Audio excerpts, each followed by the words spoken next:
प्रवेश कर चुके हैं हिंदी नॉवेल मास्टर की उस गुप्त दुनिया में, जहां कहानियां सिर्फ लिखी नहीं जाती,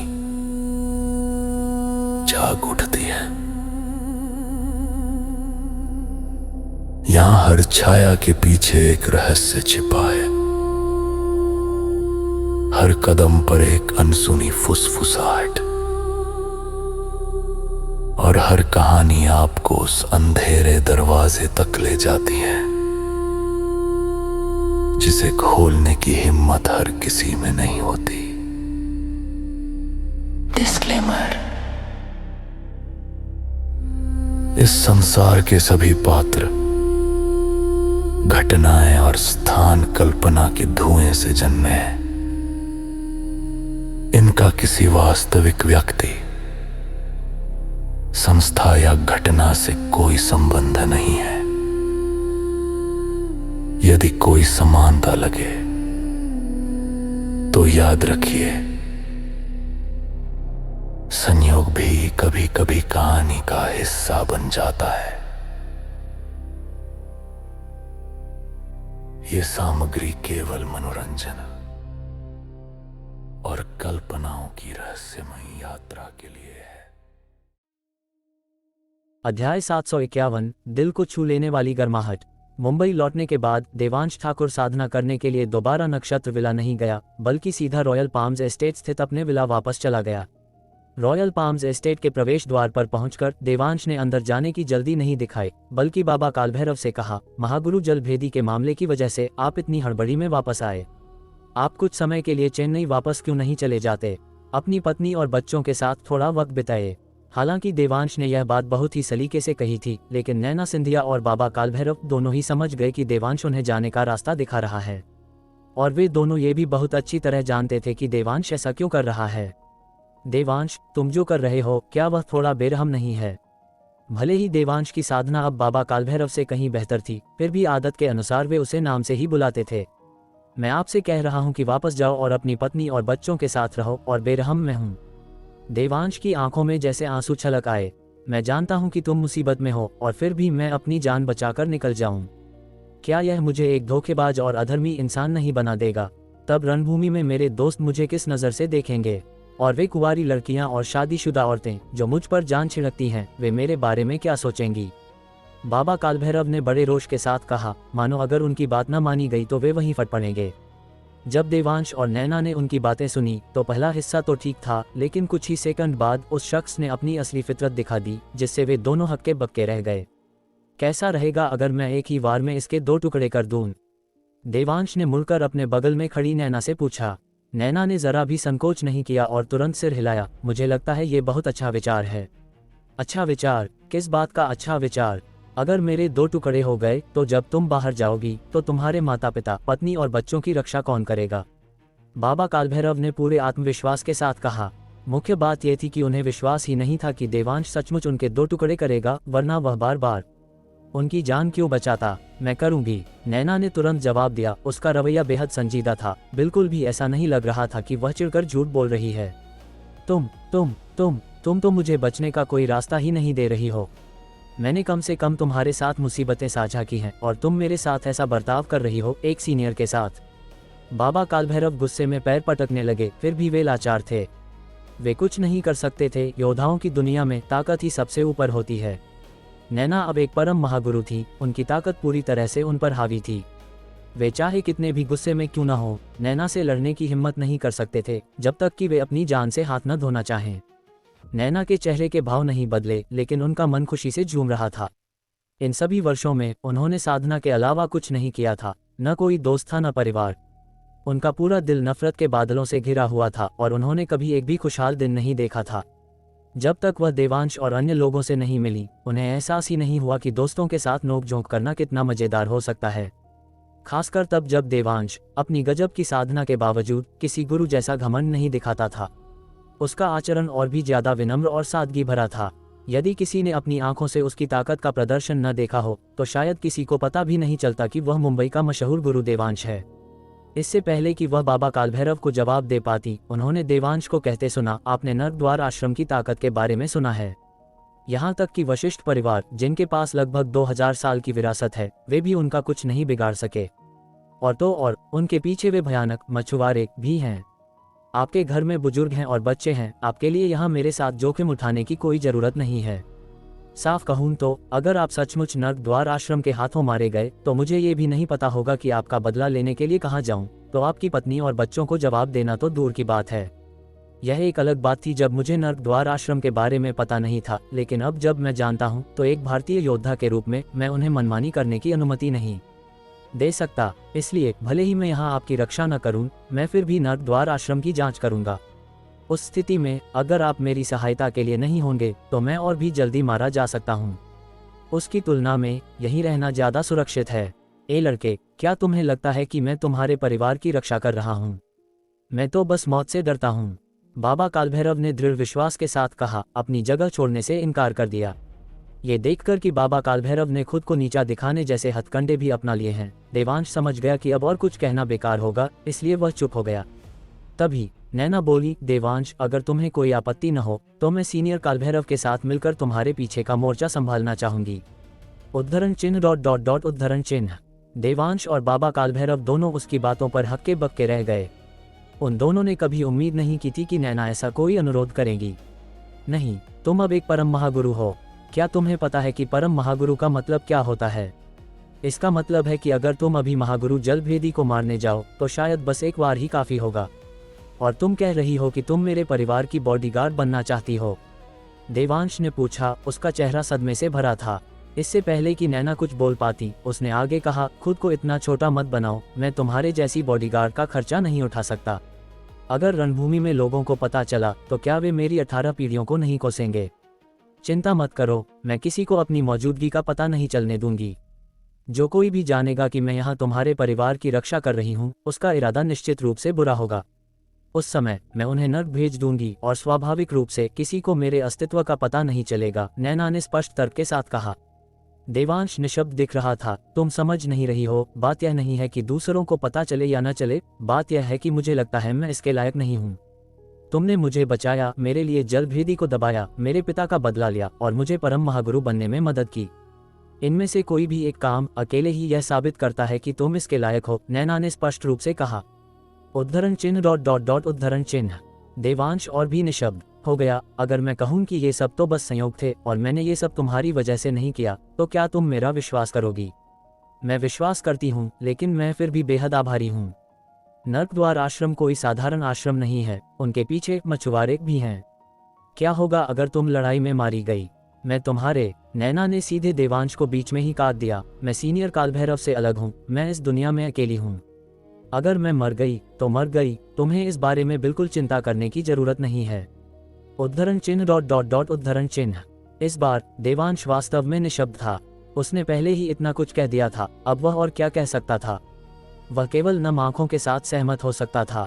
इसके अलावा अगर वह सहमत नहीं भी होता और अगर वह रॉयल पाम्स के पास रहने की जिद करती तो वह उसका क्या कर सकता था? क्या वह उसे भगाने के लिए ताकत का इस्तेमाल कर सकता था? एक परम महागुरु के रूप में उसकी वर्तमान साधना के साथ यदि वह वास्तव में उसे भगाना चाहता तो शायद उसे अपाहिज करना पड़ता, है ना? चूंकि ऐसी स्थिति थी, इसलिए उसे यहीं रहने देना ही बेहतर था। जैसा कि बाबा कालभैरव का टेढ़ा तर्क सुझाव दे रहा था, वह शायद यहाँ ज्यादा सुरक्षित भी थी। देवांश एक जटिल मनोदशा के साथ नैना और बाबा कालभैरव से विदा लेकर बड़ी कुशलता से दीवार फांदकर वापस अपने बेडरूम में चला गया। वह करवटें बदलता रहा, ये समझ नहीं पा रहा था कि वह केवल शिवसागर झील गया था और बदले में उसे एक और सुपर बॉडीगार्ड मिल गई, और वह भी एक परम महागुरु स्तर की। अगर वह किसी को बताएगा तो कौन यकीन करेगा? भगवान जानता है, जब उसने नैना को परम महागुरु बनने में मदद की तो यह वास्तव में केवल किस्मत और साधना के बीच के संबंध को सत्यापित करने के लिए था। उसने कभी बदले में किसी चीज की उम्मीद नहीं की थी। उस रात देवांश करवटें बदलता रहा, पूरे शरीर में बेचैनी महसूस कर रहा था। देवांश, अरे ओ देवांश, जब मैंने तुमसे कड़ी साधना करवाई तब तो कुछ नहीं हुआ। अब जब मैं तुम्हें बिस्तर पर लेटने और आराम करने दे रहा हूँ तो तुम्हें बेचैनी हो रही है। धिक्कार है, कैसी सस्ती फितरत है तुम्हारी, सो जाओ। खुद का मजाक उड़ाने के बाद देवांश बिस्तर पर लेट गया, अपनी आंखें बंद कर लीं और हल्की प्राण ऊर्जा के साथ साधना जारी रखी। और देवांश की तरह ही बगल के मास्टर बेडरूम में सिया भी करवटें बदल रही थी। वह गहरी नींद में सो रही थी क्योंकि गुरु देवांश ने जलभेदी को हरा दिया था, लेकिन जब वह आधी रात को उठी तो उसने अनमने ढंग से अपना फ़ोन चेक किया और देखा कि व्हाट्सएप और टिकटॉक पर उसे टैग करते हुए ढेर सारे मैसेज आए हैं। इसने तुरंत उसकी नींद उड़ा दी, जिससे उसने जल्दी से अपना फ़ोन खोला। ये सोचकर कि देवांश ने फिर से कोई मुसीबत खड़ी कर दी है, उसकी जान हलक में आ गई, जब तक कि उसने वह वीडियो नहीं खोला जो अंजलि ने उसके साथ साझा किया था। तब वह सो नहीं सकी। हाँ, वह बहुत साधारण है और ज़्यादातर महिलाओं की तरह वह रोती है, हंगामा करती है और जिद्दी है। लेकिन फिर भी मेरी जिंदगी में सिर्फ वही एक है। हर शब्द वीडियो में बारबेक्यू ग्रिल की लपटों की तरह उसके दिल को गर्माहट दे रहा था। अध्याय 752, ऐसा पति मिल जाए तो मैं खुशी खुशी मर जाऊं। पूरी तरह से जागने के बाद उसने उन बिना पढ़े मैसेजेस को एक एक करके क्लिक किया। सिया, जल्दी देख टिकटॉक की हॉट लिस्ट। क्या वह आदमी देवांश नहीं है? हे भगवान, सचमुच परम महागुरु नैना सिंधिया के साथ देर रात का खाना खा रहा है। हम तो जलन से मर ही जाएंगे। डायरेक्टर सिया, आपके पति आपको कुछ ज्यादा ही सिर पर चढ़ाते हैं, है ना? आपकी खातिर उन्होंने एक परम महागुरु का निमंत्रण तक ठुकरा दिया। डायरेक्टर सिया, प्लीज मुझे भी अपने तरीके सिखाएं। आपने देवांश को अपना इतना दीवाना कैसे बनाया? सिया, वह देवांश सचमुच महागुरु नैना को जानता है। अगली बार उससे कहो न कि मेरे लिए महागुरु नैना का ऑटोग्राफ ले आए। उनकी प्रतिशोध पोस्ट ने तो उन्हें एक गजब की किंवदंती बना दिया था, है ना? सिया से इस लहजे में बात करने वाली केवल अंजलि ही हो सकती थी। ये निजी संदेश तो फिर भी थोड़े सभ्य थे, लेकिन कंपनी के ग्रुप चैट में तो नज़ारा ही बिल्कुल अलग था। आखिर देवांश ने ऐसा क्या किया कि वह महागुरु नैना के साथ बैठकर खाना खा रहा है? ये तो मुख्य बात भी नहीं है। मुख्य बात यह है कि महागुरु नैना ने वास्तव में देवांश को खाना खिलाने की योजना बनाई थी। क्या ये वही देवांश है जिसे मैं जानता हूँ? मैं इसलिए पूछ रहा हूँ क्योंकि मुझे समझ नहीं आ रहा, क्या उसे शराब और जुए की लत नहीं थी? महागुरु नैना ऐसे इंसान के साथ खाना कैसे खा सकती हैं? ये खबर कितनी पुरानी है? क्या तुम्हें नहीं पता कि देवांश ने डायरेक्टर सिया के लिए रॉयल पाम्स में एक बड़ा फ्लैट खरीदा है और वह सिर्फ डायरेक्टर सिया के नाम पर है? बाप रे, रॉयल पाम्स! वह तो कम से कम 4 या 5 करोड़ का होगा, है ना? मिस्टर देवांश तो बहुत अमीर हैं, है ना? वह पहले कंपनी में हंगामा करता था, डायरेक्टर सिया से पैसे मांगता था, है ना? अचानक उसके पास इतना पैसा कैसे आ गया? ये तो कुछ भी नहीं है। मैंने सुना है कि उसने रॉयल पाम्स एस्टेट में एक और विला खरीदा है। लानत है, सिर्फ आधे साल में उसने एक बड़ा फ्लैट और एक विला कमा लिया।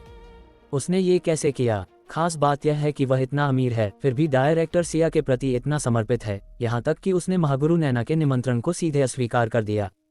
क्या उसे नहीं पता कि महागुरु नैना के निमंत्रण का क्या मतलब है?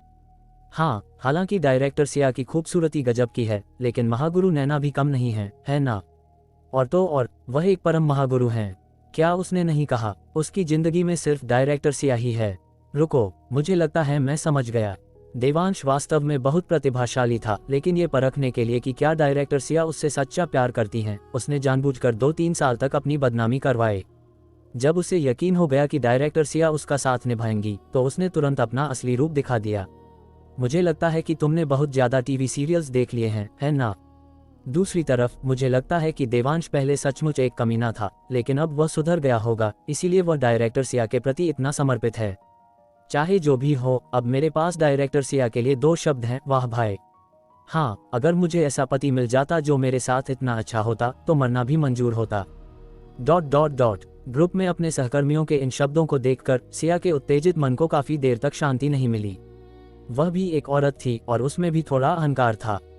ग्रुप में इतने सारे लोगों को देवांश की चर्चा करते और उसकी तारीफों के पुल बांधते देख, चाहे उसने खुद को कितना भी रोका हो, वह अपने दिल की धड़कनों को छिपा नहीं सकी। इसके अलावा जब वह ग्रुप चैट देख रही थी, उसका फोन लगातार वाइब्रेट कर रहा था, जो बता रहा था कि नए मैसेज आ रहे हैं। ग्रुप चैट से बाहर निकलने पर उसने XX बॉस लेबल वाले लोगों के मैसेज देखे जो पूछ रहे थे कि अनुबंध पर हस्ताक्षर करने के लिए उसके पास कब समय है। ये देखकर सिया थोड़ी हैरान रह गई, क्योंकि उसे बहुत स्पष्ट रूप से याद था कि इन लोगों से निपटना पहले बहुत मुश्किल था। बड़ी कंपनियों के अपने रुतबे का फायदा उठाकर वे दृष्टि मीडिया के लिए मुश्किलें खड़ी करते थे, लेकिन अब आधी रात को उन्होंने वास्तव में पहल करके मैसेज भेजे और उसे फ्री होने पर अनुबंध पर हस्ताक्षर करने के लिए बुलाया। उनका रवैया पूरी तरह से 180 डिग्री बदल गया था। सिया जानती थी कि यह सब उस टिकटॉक वीडियो की वजह से था। अन्य कंपनियों के इन मालिकों के अलावा दृष्टि मीडिया के बॉस ने भी एक मैसेज भेजा, डायरेक्टर सिया, मैनेजमेंट टीम का सदस्य बनने पर बधाई। मुझे उम्मीद है कि भविष्य में आपके मार्गदर्शन से हमारी कंपनी और मजबूत और बड़ी होगी। ये मैसेज देखकर सिया फिर से हैरान रह गई। वह तो बस डिज़ाइन विभाग की प्रमुख थी, वह कंपनी की डायरेक्टर कब बन गई और मैनेजमेंट टीम की सदस्य। वह वास्तव में जवाब देना चाहती थी कि प्रमुख बनने के बाद किरू ग्रैंड होटल से कर्ज वसूलने के अलावा उसने ऐसा कुछ खास नहीं किया था, तो उसका प्रमोशन कैसे हो गया? क्या कहीं कोई गलती हुई है? जब सिया उलझन में थी, उसका फ़ोन पागलों की तरह वाइब्रेट करने लगा, जिससे उसे लगा कि कोई कॉल आ रही है। जब उसने चेक करने के लिए बाहर निकला तो उसे एहसास हुआ कि ग्रुप में विस्फोट हो गया है। अनगिनत लोग उसे पागलों की तरह ऐड कर रहे थे। क्लिक करते ही उसने देखा कि लोगों का एक समूह उसे ऐड कर रहा है और डायरेक्टर के रूप में उसके प्रमोशन पर बधाई दे रहा है। जैसे ही उसने ऊपर स्क्रॉल किया, उसे आखिरकार वह मैसेज मिला जहां बॉस ने ग्रुप में @everyone किया था। @everyone साथियों, डायरेक्टर सिया के कंपनी में उत्कृष्ट प्रदर्शन को देखते हुए कंपनी के प्रबंधन ने सर्वसम्मति से उन्हें कंपनी का डायरेक्टर नियुक्त करने का निर्णय लिया है, जो पूरे कंपनी के सभी विभागों की देखरेख करेगी। ये तत्काल प्रभाव से लागू होगा। ये मैसेज देखकर सिया को समझ नहीं आया कि वह हंसे या रोए। क्या ये घर पर सोते हुए आसमान से प्रमोशन टपकने वाला मामला था? इससे भी महत्वपूर्ण बात यह थी कि अब आधी रात हो चुकी थी। क्या ये सारे लोग सो नहीं रहे थे? भले ही लोगों का एक समूह उसे ऐड कर रहा था और बधाई देने के लिए निजी संदेश भी भेज रहा था, उसने उनमें से किसी को भी जवाब नहीं दिया। इसके बजाय उसने अपने फ़ोन का डू नॉट डिस्टर्ब मोड चालू किया और वापस लेट गई। ऐसा नहीं था कि वह भाव खा रही थी और जवाब नहीं देना चाहती थी, लेकिन इतने सारे लोगों के साथ एक बार जब वह किसी एक को जवाब देती तो शायद दूसरों को नज़रअंदाज कर देती। किसी को भी जवाब न देना और सुबह तक इंतजार करना बेहतर था। बिस्तर पर लेटे हुए बगल में चल रही छोटी एक समान सांसों को सुनते हुए सिया को एक अवास्तविक एहसास हुआ। आधे साल पहले वह और पीहू अभी भी उस टूटे फूटे किराए के घर में रह रही थी, डर से भरी जिंदगी जी रही थी। थोड़ी सी भी आहट माँ और बेटी को जगा देती थी, इस डर से कि देवांश शराब के नशे में उन्हें पीटेगा। उस समय भले ही सूरज हर दिन की तरह उगता था, फिर भी उसे लगता था कि यह अनंत अंधेरा है। कभी पता नहीं चलता था कि उम्मीद क्या है, भविष्य कहाँ है, ये तो दूर की बात थी। अब आज की स्थिति देखो, एक बड़े विला में रहना, एक बड़ा फ्लैट होना, अपने कार्ड में 100 करोड़ से अधिक रखना, यहाँ तक कि हर दिन कामचोरी करना, फिर भी उसका पदोन्नत हो रहा है। लोगों का एक समूह उसकी तरह तरह से चापलूसी कर रहा है। उसके सास ससुर उसे पलकों पर बिठाते हैं, उसका पूर्व पति उसे हर संभव तरीके से सिर पर चढ़ाता है। अगर उसने अपनी जांघ पर चिकोटी न काटी होती तो उस तेज दर्द ने उसे याद दिलाया कि वह जीवित है, अन्यथा वह सोचती कि वह मर चुकी है और यह सब मरने के बाद का कोई सपना है। बिस्तर पर लेटे हुए सिया को लगा कि यह सब कितना अवास्तविक है। ये ऐसे दृश्य थे जिनके बारे में वह सपने में भी सोचने की हिम्मत नहीं करती थी, फिर भी अब वे एक एक करके हकीकत बन गए थे। बारबेक्यू स्टॉल पर देवांश के कहे शब्दों को याद करते हुए, दोस्तों और सहकर्मियों की विभिन्न ईर्ष्यापूर्ण टिप्पणियों को याद करते हुए सिया बार बार हिचकिचाई, फिर चुपचाप उठी, मास्टर बेडरूम से बाहर निकली और देवांश के बेडरूम की ओर चल पड़ी। अध्याय 753, वे इसके लायक नहीं हैं। देवांश के कमरे के दरवाजे पर खड़ी सिया काफी देर तक हिचकिचाती रही, समझ नहीं पा रही थी कि उसे अंदर जाना चाहिए या नहीं। आखिरकार उनका तलाक हो चुका था और उसका आधी रात को पजामे में उसके बेडरूम में जाना कोई भी मूर्ख इसका मतलब समझ जाएगा। लेकिन उसका वास्तव में वह मतलब नहीं था। वह बस देवांश को एक नज़र देखना चाहती थी, फिर वापस जाकर सोना चाहती थी। उसके विचार एक छोटे सफ़ेद खरगोश की तरह बिल्कुल मासूम थे। जहाँ तक बात है कि वह उस समय देवांश को क्यों देखना चाहती थी, उसे खुद नहीं पता था। वह बस चाहती थी और यह इच्छा इतनी प्रबल थी कि वह सुबह तक इंतजार नहीं कर सकती थी। उसे अभी देखना था। लेकिन सच तो ये था, वह ये भी जानती थी कि देवांश शायद अभी वापस नहीं आया होगा, क्योंकि उसने दरवाजा खुलने या बंद होने की आवाज़ नहीं सुनी थी। इसलिए सिया ने अनुमान लगाया कि देवांश शायद अभी भी कुणाल के साथ शराब पी रहा होगा और कबाब खा रहा होगा। वह पहले कुणाल से मिल चुकी थी जब वह पीहू के इलाज के खर्च के लिए आया था। वह देवांश का हाई स्कूल का दोस्त था। फिर भी ये जानते हुए कि वह वापस नहीं आया है, सिया अभी भी उसके कमरे में जाना चाहती थी और देखना चाहती थी। भले ही वह उसे न देख सके, वह अब उस जगह को देखना चाहती थी जहां वह सोता था, ये देखने के लिए कि क्या वह अभी भी पहले की तरह बिखरा हुआ था। लेकिन क्या होगा अगर वह अंदर हो? क्या ये बेहद अजीब नहीं होगा? सिया कश्मकश में थी, यहाँ तक कि कई बार पीछे भी मुड़ी, लेकिन हर बार जब वह थोड़ा चलती, वह फिर मुड़ जाती, फिर बार बार हिचकिचाती। आखिरकार उसने देवांश का दरवाजा धक्का देकर खोल दिया। देवांश का दरवाजा वास्तव में शुरुआत में अंदर से बंद था, ताकि कोई आधी रात को अंदर न आए और यह न जान ले कि वह कमरे में नहीं है। देवांश के वापस आने के बाद उसने दरवाजा खोलने की जल्दी नहीं की, जब तक कि उसे यह महसूस नहीं हुआ कि सिया उसकी ओर आ रही है। केवल तभी उसने चुपचाप ताला खोला, लॉक सिलेंडर को अपनी प्राण ऊर्जा से ढक लिया।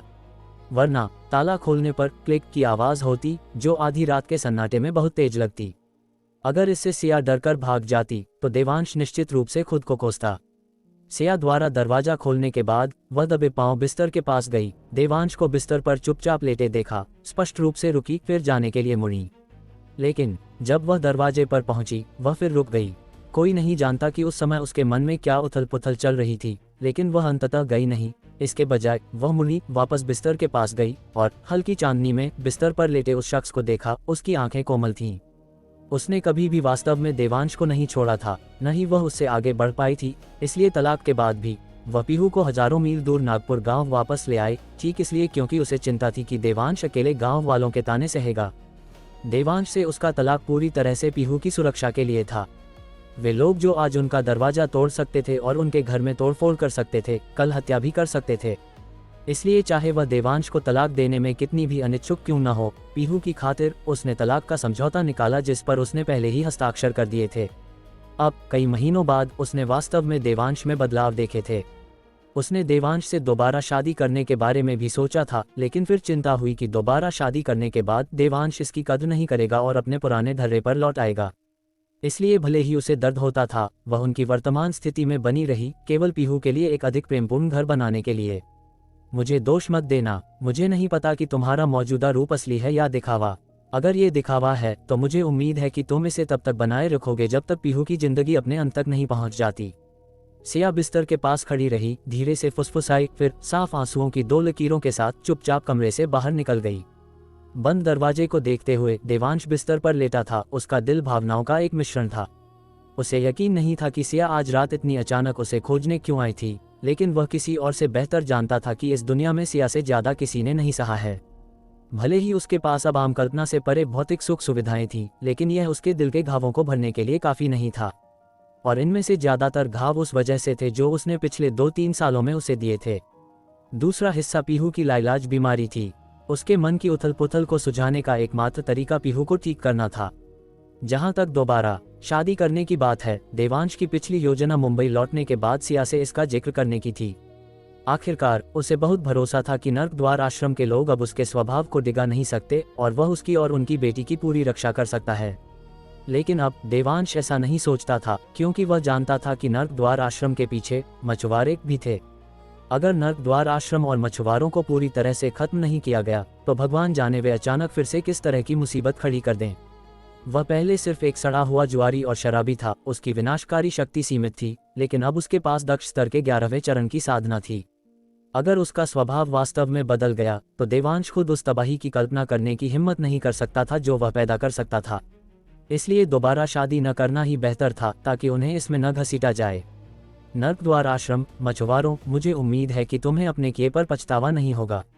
देवांश ने धीरे से खुद से बड़बड़ाया, फिर बिना कोई आवाज किए साधना करने लगा। उसके शरीर में ऊर्जा का चक्र अब अपने आप घूम सकता था और हर चक्कर उसकी साधना को थोड़ा बढ़ा देता था। इसके अलावा ऊर्जा चक्र के घूमने से कोई आवाज पैदा नहीं होती थी, जिससे स्वाभाविक रूप से किसी और को पता नहीं चलता था। हालांकि ये तरीका घोंघे जैसा था। दक्ष स्तर के 12वें चरण में प्रवेश करने के लिए इसमें शायद 100 साल से अधिक का समय लगेगा, जो एक अकल्पनीय कारनामा था। नक्षत्र विला इस ऊर्जा चक्र को तेज कर सकता था, लेकिन ये केवल समय को 10 साल तक कम कर सकता था, जो देवांश के लिए ऊंट के मुंह में जीरे जैसा था, जो ब्रेक थ्रू करने के लिए समय के खिलाफ दौड़ रहा था। धीरे धीरे चलो, कोई जल्दी नहीं, घबराओ मत। अपने मन को स्थिर करने के बाद देवांश ने अपनी आंखें बंद कर लीं और साधना पर ध्यान केंद्रित किया।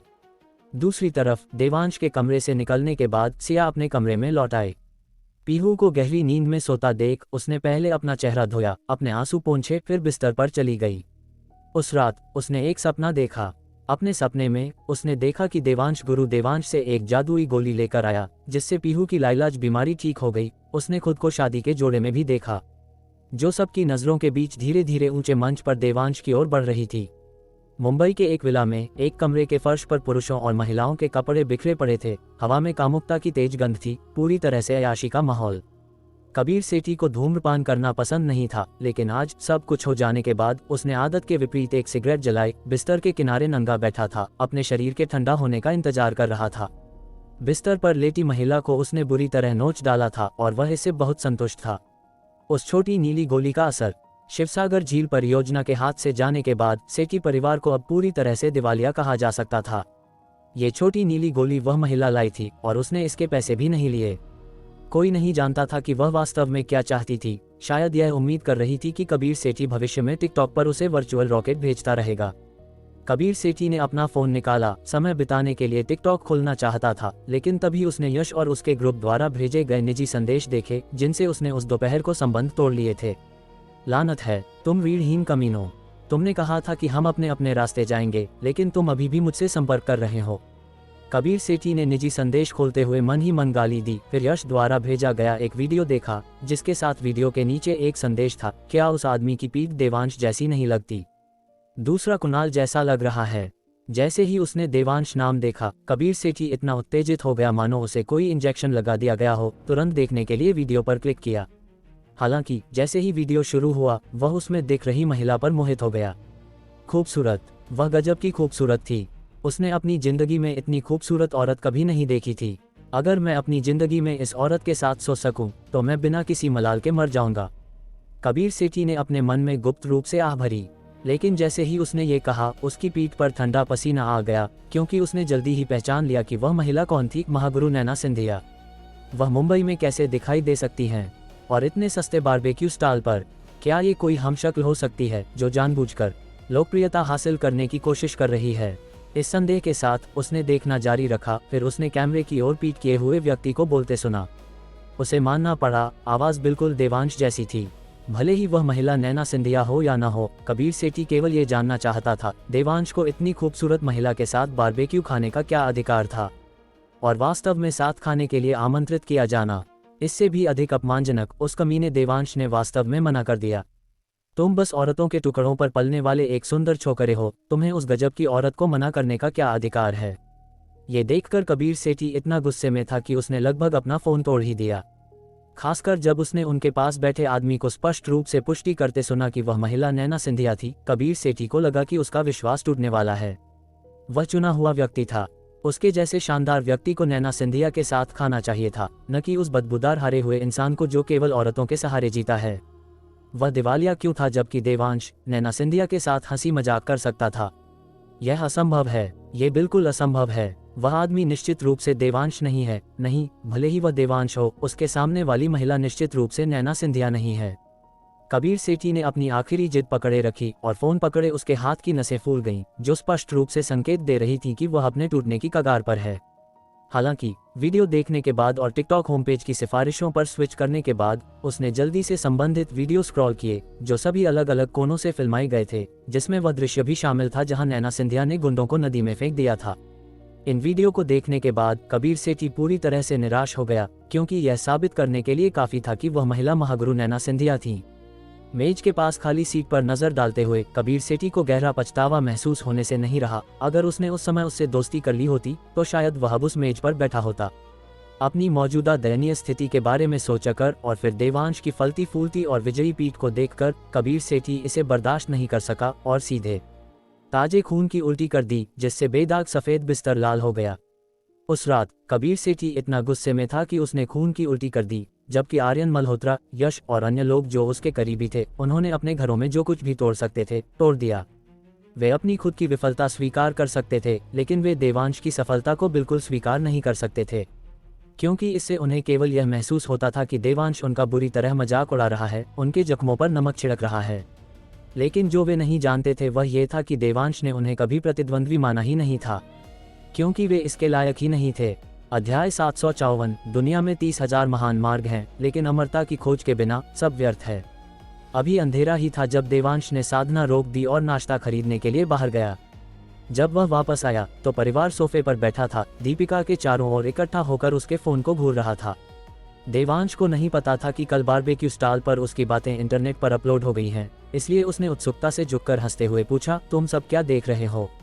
इतनी हलचल क्यों है? दीपिका ने उसे अपना फोन दिखाया। टिप्पणियों को बंद करके पूरी स्क्रीन देवांश के देखने के लिए खोल दी। नौजवान, मुझे एहसास नहीं था, लेकिन परम महागुरु नैना सिंधिया के निमंत्रण का सामना करते हुए भी तुम अडिग रह सकते हो। तुम प्रभावशाली हो, तुम सचमुच मेरी दीपिका के छोटे भाई हो। उद्धरण चिन्ह .. उद्धरण चिन्ह। देवांश हैरान था, लेकिन उसने सहज रूप से जवाब दिया, तुम मेरी तारीफ कर सकती हो, लेकिन खुद को शामिल करना क्या थोड़ी बेशर्मी नहीं है।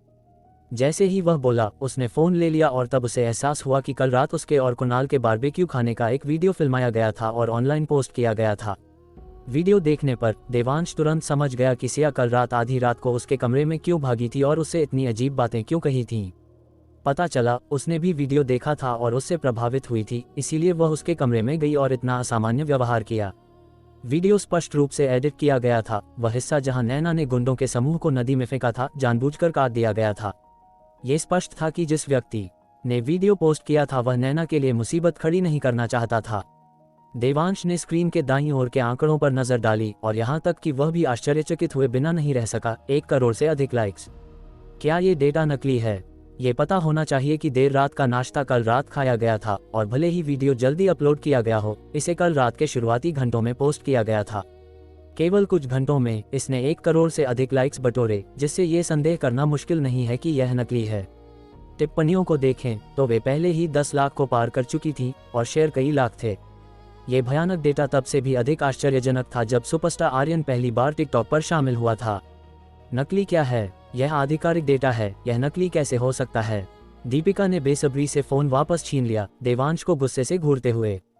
ये देखकर देवांश मुस्कुराया और सिर हिलाया, बड़े संतोष के साथ कहा, मैंने कभी नहीं सोचा था कि सिर्फ बारबेक्यू खाने से इतने लाइक्स और अटेंशन मिलेंगे। एक सेलिब्रिटी के रूप में मैं बहुत दबाव महसूस कर रहा हूँ। अरे बस करो, शुरू से अंत तक तुमने अपना पूरा चेहरा भी नहीं दिखाया। कौन जानता है कि तुम कैसे दिखते हो। ये वीडियो पूरी तरह से नैना सिंधिया की वजह से वायरल हुआ, न कि तुम्हारी वजह से। इसका तुमसे क्या लेना देना है? दीपिका ने नाक सिकोड़ी, यह अनुचित है। अगर मेरी मौजूदगी न होती तो क्या नैना सिंधिया का खुद का वीडियो पोस्ट करना इतना लोकप्रिय होता? देवांश ने तर्क दिया, इस डर से कि दीपिका उसके योगदान को मिटा देगी। दीपिका भी जानती थी कि वीडियो का इतना ज्यादा ध्यान खींचना वास्तव में देवांश से जुड़ा था। आखिरकार देवांश के अंतिम इनकार और उस महत्वपूर्ण स्पर्श के बिना ये वीडियो ज्यादा से ज्यादा नैना का दैनिक शो होता। लेकिन उन अतिरिक्त बातों के साथ वीडियो की अवधारणा और गहराई नाटकीय रूप से बदल गई। संभव है कि उच्च अधिकारी भी इससे प्रसन्न थे। यही कारण है कि उन्होंने टिकटॉक को इसकी पहुंच लगातार बढ़ाने की अनुमति दी, जिसका उद्देश्य आम लोगों को यह दिखाना था कि एक साधारण व्यक्ति के रूप में भी इस दुनिया में कोई अद्वितीय है। इस तरह यह आज के बेचैन समाज को धीमा कर सकता है और महत्वाकांक्षी युवाओं को जमीन से जोड़ सकता है। दीपिका इन सभी सिद्धांतों को समझती थी, लेकिन उसने इसे स्वीकार करने से साफ इनकार कर दिया। तुम्हें केवल 10% क्रेडिट मिलता है। अपनी बात सुनो, क्या ये एक इंसान के शब्द हैं? क्या अब न्याय नहीं बचा? क्या अब कानून नहीं है? देवांश ने रोष में कहा, फिर 2 उंगलियां ऊपर उठाईं, कम से कम इतना। ओह, रहने भी दो, तुमने केवल अपनी पीठ दिखाई और तुम्हें 20% चाहिए। दीपिका ने मुंह फुलाया, पूरी तरह असहमत होते हुए। हालांकि देवांश ने सिर हिलाया, किसने कहा 20%? ये 11 है, 11%। उद्धरण चिन्ह ... उद्धरण चिन्ह। कमरे में हर कोई देवांश की बातों से सन्न रह गया। उन्होंने मूलभाव देखा था, लेकिन ऐसा कभी नहीं। मुख्य बात यह थी कि 2 उंगलियां वास्तव में 11 का प्रतिनिधित्व करती थीं। कोई इस पर बहस भी कैसे कर सकता था?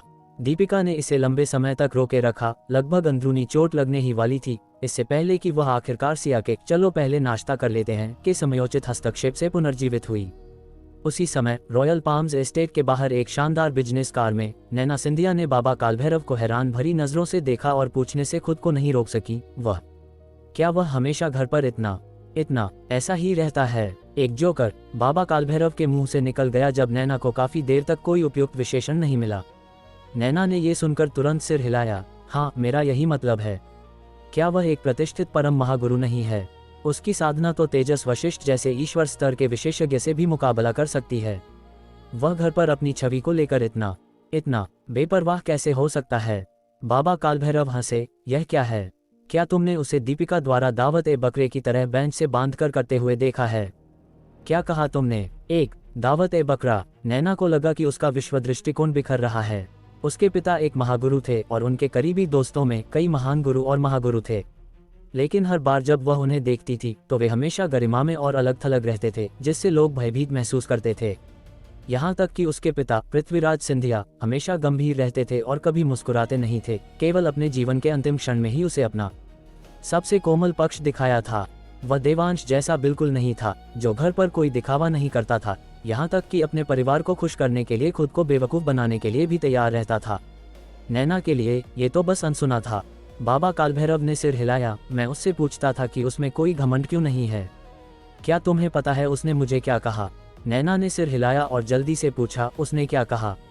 उसने कहा, दुनिया में 30,000 महान मार्ग हैं, लेकिन अमरता प्राप्त किए बिना सब अंततः खाली हो जाएगा। चून की मृत्यु निश्चित है, तो छवि बनाए रखने की लगातार कोशिश क्यों? क्या तुम थकते नहीं हो? इसके अलावा परिवार की सेहत और खुशी से बढ़कर कुछ भी नहीं है। बाबा कालभैरव ने हल्के से कहा। ये सुनकर नैना सन रह गई। वह मूल रूप से सोचती थी कि देवांश एक मार्शल आर्ट का दीवाना था जो पूरी तरह से साधना पर केंद्रित था। यही कारण था कि उसने कम उम्र में इतनी साधना हासिल की। उसने कभी उम्मीद नहीं की थी कि वह एक परिवार उन्मुख आदमी होगा जो अपने परिवार को प्राथमिकता देता है। क्या उसने सचमुच ऐसा कहा? नैना ने उत्सुकता से पूछा। बाबा कालभैरव ने सिर हिलाया और कहा, बिल्कुल। उसने ये भी कहा, अमरता से नीचे सब चींटियां हैं। तुम और मैं एक ही हैं। खुद को ज्यादा गंभीरता से मत लो। बेशक, खुद को गंभीरता से न भी मत लो। उद्धरण चिन्ह ... उद्धरण चिन्ह। इन शब्दों को सुनने के बाद नैना लंबे समय तक चुप रही। अंत में अपना सिर हिलाया और आह भरी। उसकी उपलब्धियां निश्चित रूप से किस्मत के कारण नहीं हैं। मैंने मूल रूप से सोचा था कि मैं उससे केवल साधना तकनीक में अलग हूं, लेकिन मैंने कभी उम्मीद नहीं की थी कि नजरिए में भी इतना अंतर होगा। बोलने के बाद नैना ने विला की दिशा में देखा और धीरे से बड़बड़ाने से खुद को नहीं रोक सकी। मुझे आश्चर्य है कि वह भविष्य में कितनी दूर जा सकता है। ये सचमुच किसी को भी उत्सुक कर देता है। नाश्ते के बाद देवांश को संजीवनी हबल्स के मोहित का फोन आया, जिसने कहा कि भूमिगत नीलामी का समय और स्थान तय हो गया है और वे निकल सकते हैं। अध्याय 755, तुम्हारे और मम्मी के दिल में।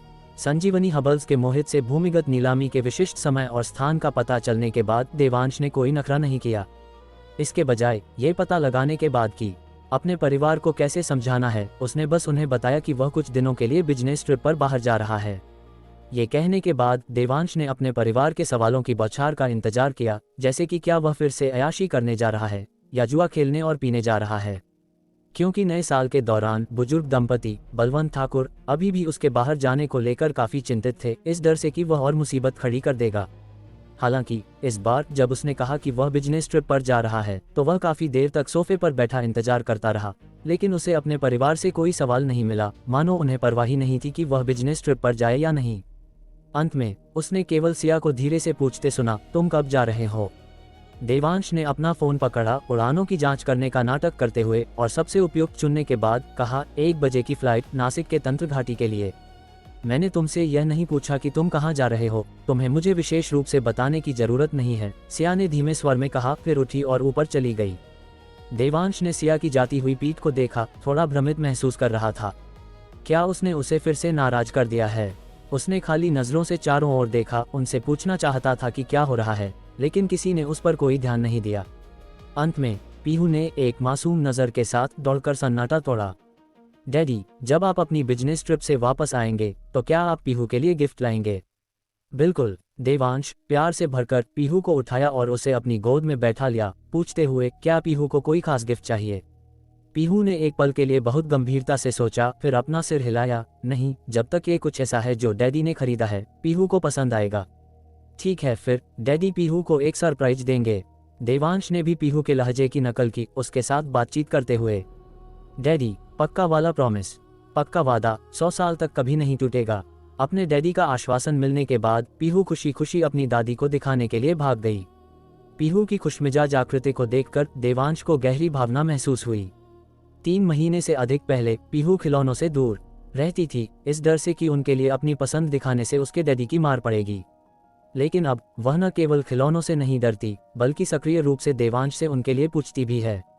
इस बदलाव ने देवांश को वास्तव में खुश कर दिया, और उसका ये भी मानना था कि जब तक वह अपनी वर्तमान स्थिति बनाए रखेगा, पीहू भविष्य में और भी खुश होगी। थोड़ी देर घर पर रहने के बाद दीपिका ने दूसरी मंजिल पर चिल्लाया, सिया, मैं जा रही हूँ।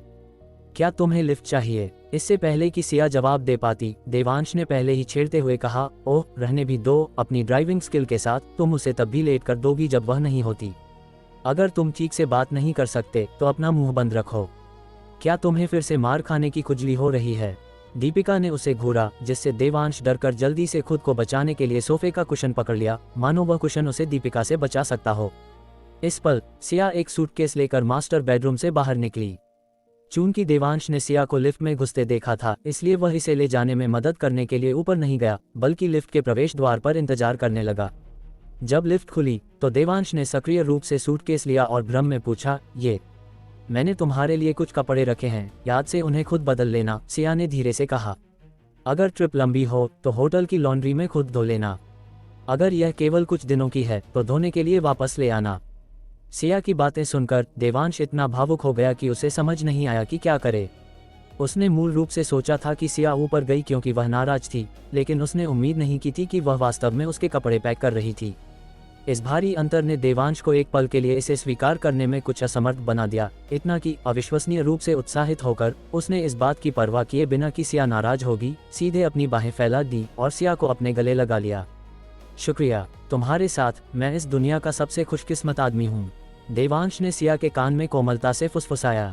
देवांश के अचानक गले लगाने और फिल्मी मीठी बातों से हैरान सिया ने एक पल के लिए प्रतिक्रिया नहीं दी और बस उसे खुद को थामने दिया। जब तक देवांश ने, ये जानते हुए कि कब रुकना है, अपनी बाहें नहीं छोड़नी, तब तक सिया ने देवांश को नहीं घूरा। फिर उसका चेहरा लाल हो गया, उसने हाथ बढ़ाया और हल्के से देवांश को मुक्का मारा, एक ऐसा मुक्का जिसमें बमुश्किल गुदगुदी करने की ताकत थी।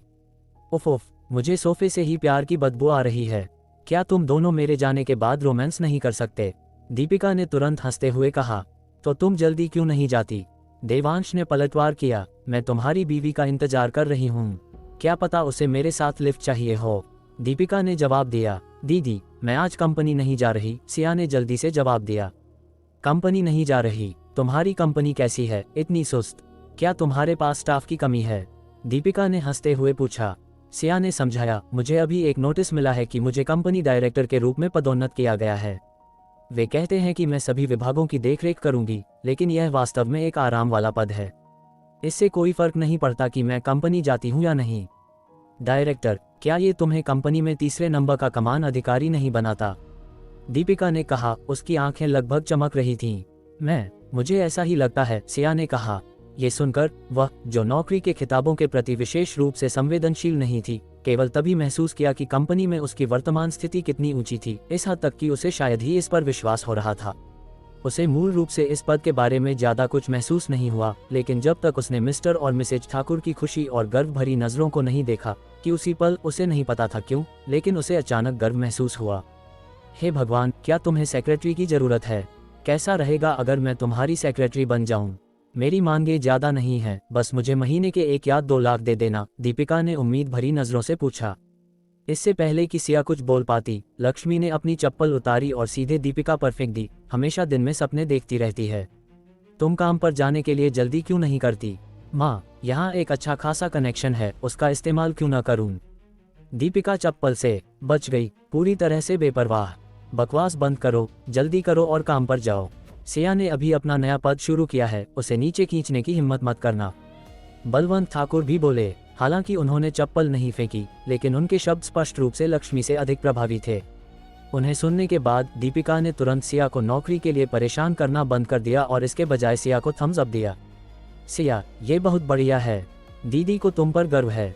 नहीं, दीदी को भी तुमसे सीखने की जरूरत है और जल्द ही डायरेक्टर बनने की कोशिश करनी होगी। सिया ने यह सुनकर तुरंत सिर हिलाया। यह मेरा श्रेय नहीं है, यह इसलिए है क्योंकि हमारे कंपनी बॉस ने वह टिकटॉक वीडियो देखा और जानते थे कि देवांश का महागुरु नैना के साथ अच्छा रिश्ता है, यही कारण है कि उन्होंने मुझे प्रमोट किया। ये सुनकर हर कोई देवांश को देखने के लिए मुड़ा, उनकी आंखों में अनायास ही संतुष्टि के भाव प्रकट हो रहे थे। उनके बेटे की महज उपस्थिति उनकी बहू को प्रमोट करवा सकती है, इससे ज्यादा संतोषजनक और क्या हो सकता है? बेशक वे संतुष्ट थे, लेकिन वे इसे कभी स्वीकार नहीं करेंगे, कहीं वह बिगड़ल देवांश घमंडी न हो जाए। इसलिए दीपिका ने कमान संभाली, सक्रिय रूप से अपमानजनक मोड शुरू किया। तुम्हारा प्रमोशन तुम्हारी अपनी काबिलियत के कारण है, वरना क्या तुम्हारा बॉस बेवकूफ है? वह तुम्हें इतने लोगों में से क्यों प्रमोट करेगा? जहां तक देवांश की बात है, पहले की तरह उसे ज्यादा से ज्यादा 10% क्रेडिट मिलता है।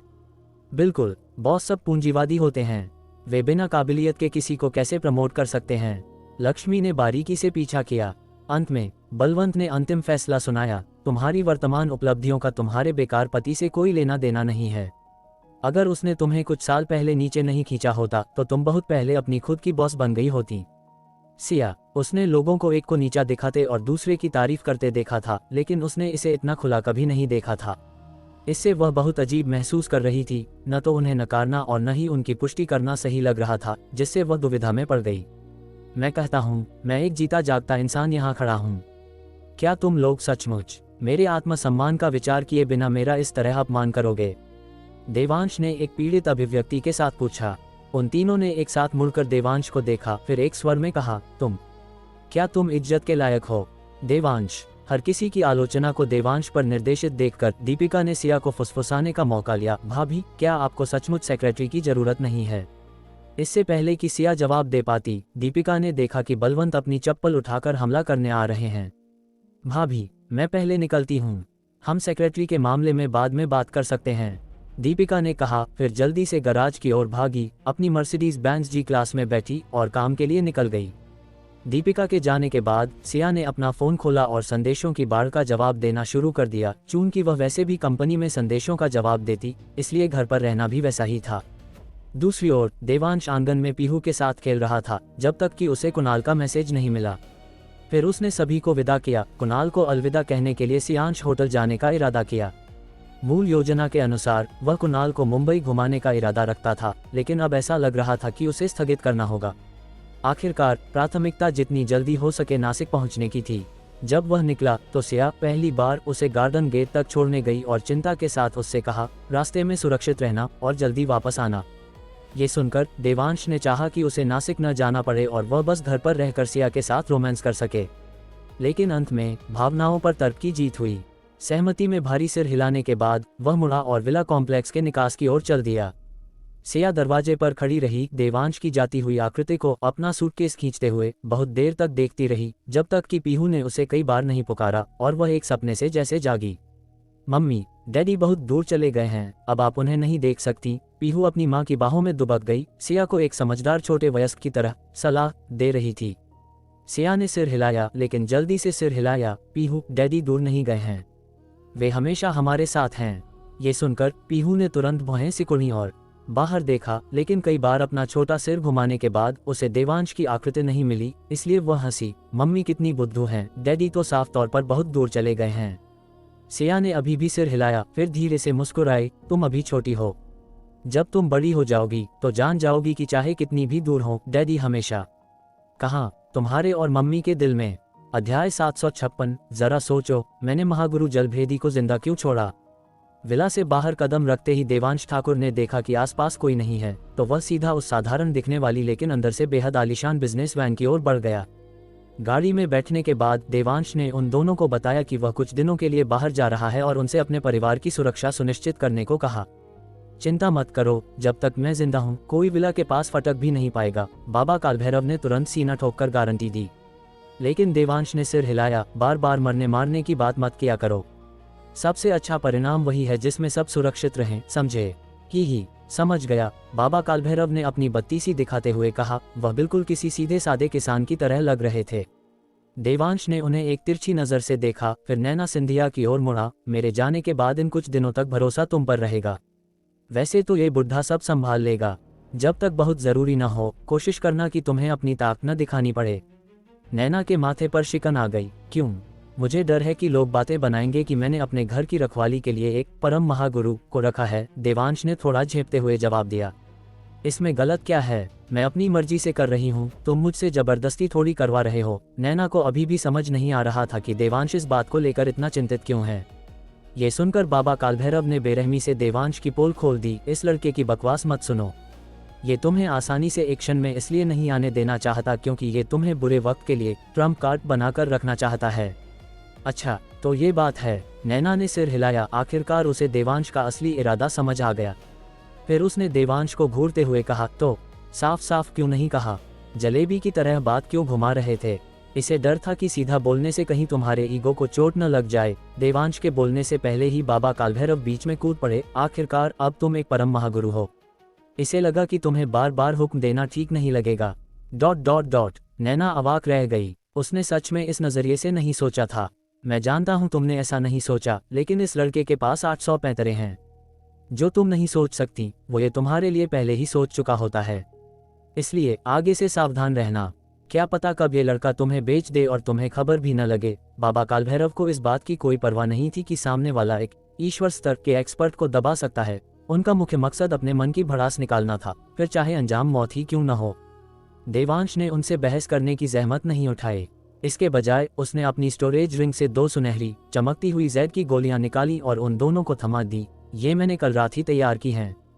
इनका कोई और उपयोग नहीं है, लेकिन मुसीबत के वक्त ये ईश्वर स्तर के किसी भी एक्सपर्ट के एक हमले को झेल सकती हैं। ईश्वर स्तर के एक्सपर्ट का एक हमला झेल सकती हैं। बाबा कालभैरव की आंखें फटी की फटी रह गईं, उनमें गहरा सदमा था। नैना भी अपनी हैरानी नहीं छिपा सकी। तुम्हें आर्टिफैक्ट रिफाइनिंग भी आती है? तुम एक आर्टिफैक्ट रिफाइनर हो? देवांश ने कोई जवाब नहीं दिया, बस हल्का सा मुस्कुराया और जाने के लिए उठ खड़ा हुआ। लेकिन नैना बोल पड़ी, रुको, कल शिवसागर झील पर हुई तुम्हारी लड़ाई की खबर पूरे रणभूमि में फैल चुकी है। मुझे लगता है कि अब कोई जानबूझकर मुंबई आकर मौत को दावत देने की जुर्रत नहीं करेगा। रही बात तुम्हारी, तो तुम्हारा नाम अब आसमान छू रहा है, इसलिए सफर में सावधान रहना। ये चीजें तुम अपने पास रखो, जरूरत नहीं है। जब तक सामने वाला सच में ईश्वर स्तर की साधना का इस्तेमाल न करे, मेरा बाल भी बांका नहीं कर सकता। तुम दोनों इन्हें रखो, इससे मुझे तसल्ली रहेगी। देवांश ने उन्हें वापस नहीं लिया, बल्कि उल्टा पूछ लिया, सिर्फ एक महागुरु जलभेदी को दबाया है, इतनी मामूली सी बात क्या सच में फैल सकती है? उसकी राय में यह ऐसा था जैसे अमरलोक में 2 इनर सेक्ट के शिष्य आपस में लड़ रहे हों, जिससे आउटर सेक्ट के चेलों को भी फर्क नहीं पड़ना चाहिए। फिर इस दुनिया की रणभूमि में इतना हल्ला क्यों? महागुरु जलभेदी 20 साल पहले ही महागुरु के शिखर पर थे। अपनी तपस्या से बाहर आते ही उन्होंने रुद्र खड्ग संप्रदाय के 10 बड़ों को पल भर में मार डाला और फिर ताइची महागुरु आचार्य चेतन को भी एक झटके में खत्म कर दिया। ऐसी ताकत स्वाभाविक रूप से रणभूमि का ध्यान खींचेगी ही। और तुम, पहले तुम्हारी सिर्फ कुछ साख थी, वो भी सिर्फ एक महान मास्टर के तौर पर, महागुरु भी नहीं माने जाते थे। अब तुमने वापसी की और सीधे जलभेदी को दबा दिया। रणभूमि में तहलका कैसे नहीं मचेगा? नैना ने विस्तार से समझाया। तो यह एक इनर सेक्ट के शिष्य द्वारा आउटर सेक्ट के शिष्य को मारने जैसा मामला है ना? देवांश खुद पर हंसे बिना नहीं रह सका। तुमने क्या कहा? नैना पूरी तरह उलझन में थी। कुछ नहीं, देवांश ने बात टाल दी, फिर मुस्कुराते हुए पूछा, जो मुझे समझ नहीं आ रहा वो ये है कि जब मैं जलभेदी को दबा सकता हूँ, तो क्या लोग मुझे देखकर कतराएंगे नहीं? फिर मुझे सावधान रहने की क्या जरूरत है? जब जलभेदी बाहर आए थे, तब भी लोगों ने उनसे लड़ाई की थी ना? जलभेदी की असली ताकत देखने से पहले किसे पता था कि वो पल भर में मारे जाएंगे? नैना ने सवाल का जवाब सवाल से दिया। देवांश ने उसकी बात पर सिर हिलाया, समझ गया। नैना ने फिर भी चिंता जताते हुए कहा, अगर वे खुलकर हमला करते हैं, जैसे आचार्य चेतन ने जलभेदी के खिलाफ किया था, तो तुम्हें चिंता करने की जरूरत नहीं है। मुझे बस उन लोगों का डर है जो ओछे हथकंडे अपनाते हैं, जिनके तरीकों से बचना नामुमकिन होता है। इसके अलावा नरक द्वार आश्रम अंधेरे में घात लगाए बैठा है। क्या होगा अगर वे हाथ मिला लें? संक्षेप में, बस अपना ख्याल रखना और जलभेदी की तरह मत बनना, जिसने अपने विरोधी को कमाका और करारी हार का सामना किया। नैना को इस बात की चिंता थी, आखिरकार दुनिया इतनी तेजी से बदल रही है, कौन गारंटी ले सकता है कि और कोई प्रतिभा पैदा नहीं होगी? अगर मुंबई के गुरु देवांश जलभेदी को दबा सकते हैं, तो किसी और प्रांत में कोई गुरु जाओ क्यों नहीं पैदा हो सकता जो देवांश को दबा दे? नैना को अभी भी चिंतित देखकर बाबा कालभैरव हंसे बिना न रह सके। चिंता मत करो, ये लड़का इतना शातिर है कि कोई इसे पहचान ही नहीं पाएगा। ये कैसे मुमकिन है? क्या शिवसागर झील पर लोगों का एक झुंड अपने फोन से लाइव स्ट्रीमिंग नहीं कर रहा था? क्या सिर्फ एक फोटो इसे दुनिया भर में मशहूर नहीं कर देगी? नैना ने बहुत हैरानी से पूछा, क्या तुमने उन लोगों के वीडियो देखे हैं? क्या तुम उसका चेहरा साफ देख पाई? बाबा कालभैरव ने फिर पूछा। मैं साफ नहीं देख पाए, लेकिन क्या वो इसलिए नहीं था क्योंकि उन लोगों ने वीडियो पास करवाने के लिए जानबूझकर उसे धुंधला कर दिया था? बाबा कालभैरव हंसे, हम कुछ लोगों को तो बाद में एडिटिंग में धुंधला किया गया था, लेकिन ये लड़का, ये तो पैदा ही इनबिल्ट पिक्सेलेशन के साथ हुआ है। ये देखकर कि नैना अभी भी नहीं समझी, बाबा कालभैरव ने समझाना जारी रखा, इस लड़के ने शुरू से ही एक भ्रमजाल का इस्तेमाल किया था, इसलिए मौके पर मौजूद कोई भी उसका असली रूप साफ नहीं देख पाया। चेहरा तो छोड़ो, वे ये भी नहीं देख पाए कि उसने कपड़े कौन से पहने थे। वरना उसकी बीवी को अब तक ये पता क्यों नहीं चला कि वही योगी निर्वाण है। ... नैना पहले तो दंग रह गई, फिर उसे होश आया और उसने मुंह बनाते हुए देवांश से कहा, इतने शातिर हो तभी तो अब तक जिंदा हो। उसे अब ये भी शक हो रहा था कि पिछले कुछ सालों में उसकी शराब और जुए की लत भी शायद जानबूझकर रचा गया नाटक था, ताकि नरक द्वार आश्रम की नजरों से बच सके। लेकिन यह विचार आते ही उसने इसे खारिज कर दिया। आखिरकार अपनी पत्नी और बेटी के लिए देवांश के प्यार को देखकर वह निश्चित रूप से एक ऐसा मर्द था जो अपनी पत्नी और बेटी को जरा सी खरोंच आने से पहले खुद मरना पसंद करेगा। देवांश उसकी बात पर मुस्कुराया। ना कहा ना, क्योंकि अमरलोक में 1 लाख साल की साधना के बाद कुछ आदतें बहुत गहरी हो चुकी थीं। देवांश को जाता देख बाबा कालभैरव ने हड़बड़ाते हुए कहा, एक और बात है जिस पर तुम्हें ध्यान देने की जरूरत है। देवांश रुका, बाबा के आगे बोलने का इंतजार करने लगा। तुम्हें पता है, विदेश में मेरे कुछ दोस्त हैं। देवांश को यह बात अच्छे से पता थी। यह उसे तब पता चला था जब बाबा कालभैरव ने उसे विदेश भाग जाने की सलाह दी थी। मुझे आज सुबह ही इन दोस्तों से खबर मिली है। उनका कहना है कि जलभेदी के विदेश में कुछ बहुत ही ताकतवर दोस्त हैं। ये लोग ये जानने के बाद कि तुमने जलभेदी को हरा दिया है, उसे बचाने के लिए देश में घुसने की योजना बना रहे हैं और रास्ते में तुमसे भी निपटने का इरादा रखते हैं। तुम्हें सच में इस बारे में सावधान रहने की जरूरत है। देवांश ने दोनों की ओर आंख मारी और मुस्कुराते हुए पूछा, तुम दोनों को क्या लगता है मैंने जलभेदी को जिंदा रखने की जिद क्यों की? अध्याय 757। तुम अभी बच्ची हो, तुमसे न हो पाएगा, मुझे करने दो। जब तक देवांश अपना सामान गाड़ी से उतारकर काफी दूर नहीं निकल गया, तब जाकर उन दोनों को होश आया। बाबा, क्या ये लड़का, क्या यह इंसान भी है? नैना ने अभी भी सदमे में पूछा। अब तुम्हें पता चला कि वो कितना खौफनाक है ना? बाबा कालभैरव ने हंसते हुए कहा, जल्दबाजी मत करो, ये तो बस शुरुआत है। जितना वक्त तुम उसके साथ बिताओगी, उतना ही तुम्हें एहसास होगा कि वो लड़का कितना बड़ा चमत्कार है। ये सुनकर नैना सिर हिलाए और आह भरे बिना न रह सकी। वो जो कुछ भी करता है ऊपर से साधारण लगता है, लेकिन हमेशा ऐसा लगता है जैसे उसके पास कोई बैकअप प्लान है। इतनी सारी चीजों के साथ क्या उसका दिमाग सब कुछ याद भी रख पाता है? वरना मैं उसे चमत्कार क्यों कहता? बाबा कालभैरव ने मुस्कुराते हुए कहा, सच कहूं तो भले ही तुम अब एक परम महागुरु हो, लेकिन वो लड़का सबसे शानदार नौजवान है जिससे मैं आज तक मिला हूँ। नैना ने एक फीकी मुस्कान दी और सिर हिलाया। मैं उसकी बराबरी कैसे कर सकती हूँ? बाकी सब छोड़ो, बस उसकी 10 कदम आगे की सोचने की क्षमता ही ऐसी है कि मुझे शर्म आती है कि मैं उसका मुकाबला नहीं कर सकती। वैसे भी ये एक परम महागुरु का खिताब भी उसी की देन है। ये कहने के बाद नैना को अचानक कुछ याद आया। उसकी आंखें झटके से चौड़ी हो गईं। उसने बाबा कालभैरव की ओर देखा और पूछा, बाबा, क्या आपको लगता है कि उसने हमें ये जादुई चीजें इसलिए दी क्योंकि उसे पहले से ही अंदाजा था? उद्धरण चिन्ह ... उद्धरण चिन्ह। ये सुनते ही बाबा कालभैरव के चेहरे के भाव तुरंत सख्त हो गए और फिर उनकी पीठ पर ठंडा पसीना बहने लगा। जैसा उस लड़के ने कहा, तुम पहले छिप जाओ। अगर जरूरत न हो तो कोई हरकत मत करना। अगर कुछ हुआ तो पहले मैं निपटूंगा। बाबा कालभैरव ने जल्दी से खुद को संभाला और फिर नैना से कहा। इस बार नैना ने कोई विरोध नहीं किया, बल्कि मजबूती से सिर हिलाया। देवांश को जाहिर तौर पर नहीं पता था कि उसके अनजाने काम का नैना और बाबा इतना गहरा मतलब निकाल लेंगे। उन्होंने ये भी नहीं सोचा कि अगर सच में ईश्वर स्तर के एक्सपर्ट्स उसकी बीवी और बच्चों से निपटने आ रहे होते तो क्या वह चैन से जा पाता। जहां तक उन्हें जादुई चीजें देने की बात थी, वह तो बस एहतियात के तौर पर था। सियांश होटल पहुंचने पर देवांश ने कुछ नहीं छिपाया। उसने कहा कि वह जल्द ही तंत्र घाटी के नासिक के लिए निकल रहा है और कुणाल शाह की मेजबानी नहीं कर पाएगा, लेकिन कुणाल जब तक चाहे होटल में रह सकता है। रहना गया तेल लेने। तुम्हें क्या लगता है मैं तुम्हारी तरह वेला हूँ, गायब रहने वाला बॉस? मैंने कल ही तुम्हें कंपनी की ज्यादातर स्थिति बता दी थी और आज मुझे काम पर वापस जाना है, कुणाल ने चिढ़कर कहा। जब तक देवांश ने जिक्र नहीं किया था तब तक ठीक था, लेकिन जैसे ही उसने बोला, कुणाल भड़क गया। कंपनी उसकी थी, लेकिन अंत में देवांश ने कुछ नहीं किया और कुणाल को ही हर चीज की चिंता करनी पड़ी। अब जबकि 30 तारीख बीत चुकी थी, पैसे की कोई समस्या नहीं थी, लेकिन लोगों की भारी कमी थी।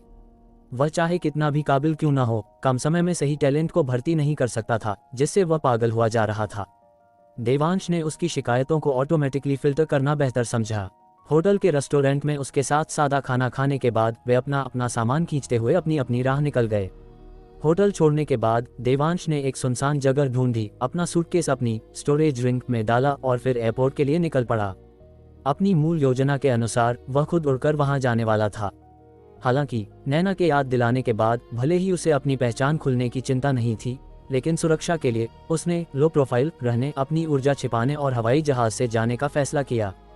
फ्लाइट दोपहर 1 बजे की थी। बोर्डिंग शुरू होने से कुछ देर पहले ही देवांश एयरपोर्ट पहुंचा। जब देवांश ने टिकट खरीदा तो कोई बिजनेस क्लास की सीट नहीं बची थी, लेकिन भले ही वह इकोनॉमी में जा रहा था, उसके बैठने के कुछ ही देर बाद एक खूबसूरत एयर होस्टेस उससे पूछने आई कि क्या उसे कंबल या किसी चीज की जरूरत है। वह बहुत ही ज्यादा उत्साही और विनम्र थी। इससे आसपास के यात्री काफी नाखुश हो गए। उन्हें लगा कि एयर होस्टेस पक्षपात कर रही है, खासकर कुछ नुक्ताचीनी करने वाली महिला यात्री जो तमाशा खड़ा करने ही वाली थी कि तभी उनकी नज़र गलती से देवांश के पूरे चेहरे पर पड़ गई। और फिर क्या था, तमाशा वहीं खत्म। वह इतना हैंडसम है, खास बर्ताव तो छोड़िए, मैं तो उसके बिजनेस क्लास में अपग्रेड के पैसे भी दे दूं। जहां तक पुरुष यात्रियों की बात थी, हालांकि वे भी नाखुश थे, लेकिन अंततः वे अपनी औकात जानते थे और उन्होंने लुक्स के मामले में देवांश से मुकाबला न करने की भलाई समझी और चुपचाप अपनी जलन को निगलना बेहतर समझा। देवांश को आकर्षण का केंद्र बनना पसंद नहीं था, लेकिन वह बस भ्रमजाल डालना भूल गया था। अब जानबूझकर ऐसा करने से केवल खलबली मच जाती, इसलिए उसने इसे ऐसे ही रहने दिया। हालांकि उसने चुपचाप अपने दिमाग में एक नोट बना लिया, भविष्य में हवाई यात्रा करते समय उसे गलती से भी आइल सीट नहीं लेनी है। उसे शुरू में लगा था कि एयर होस्टेस बस उसके प्रति थोड़ी ज्यादा मेहरबान होगी, लेकिन उसने उम्मीद नहीं की थी कि जब वह अपनी दिव्य दृष्टि से पूरे प्लेन का मुआयना कर रहा था, तो उसने पाया कि अपने वर्क स्टेशन पर लौटने और पर्दा खींचने के बाद एयर होस्टेस ने उत्साह से अपनी सहकर्मी से कहा, रिया, मुझे प्यार हो गया है। क्या वो पैसेंजर जिसका नाम देवांश ठाकुर है? दूसरी एयर होस्टेस ने पूछा। उसके चेहरे पर भी उत्साह था। हाँ, तुम्हें कैसे पता? उसके लिए मैंने खास तौर पर उसकी सीट की जानकारी चेक की, तो मुझे कैसे नहीं पता होगा। रिया, तुम, भले ही हम बहनें हैं, लेकिन इस मामले में कोई समझौता नहीं। फेयर कंपटीशन होगा। ठीक है, फेयर कंपटीशन, कौन डरता है? ... जब देवांश ने इन दोनों एयर होस्टेस के इरादों को भांपा, जिनके फिगर और चेहरे दोनों बेहतरीन थे, तो उसने अपना सिर टेढ़ा किया और प्लेन के गेट से हटने से पहले ही सो गया। मजाक है क्या? अगर वह अभी नहीं सोया, तो क्या वह उनके सिर पर चढ़ने का इंतजार करेगा? लेकिन देवांश ने फिर भी इन दो महिलाओं के दृढ़ संकल्प को कम करके आंका। भले ही उसने सोने का नाटक किया, लेकिन दोनों महिलाएं समय समय पर आइल में आगे पीछे टहलती रहीं, विशेष रूप से उसकी सीट के पास से गुजरते समय अपनी चाल धीमी कर देती थीं।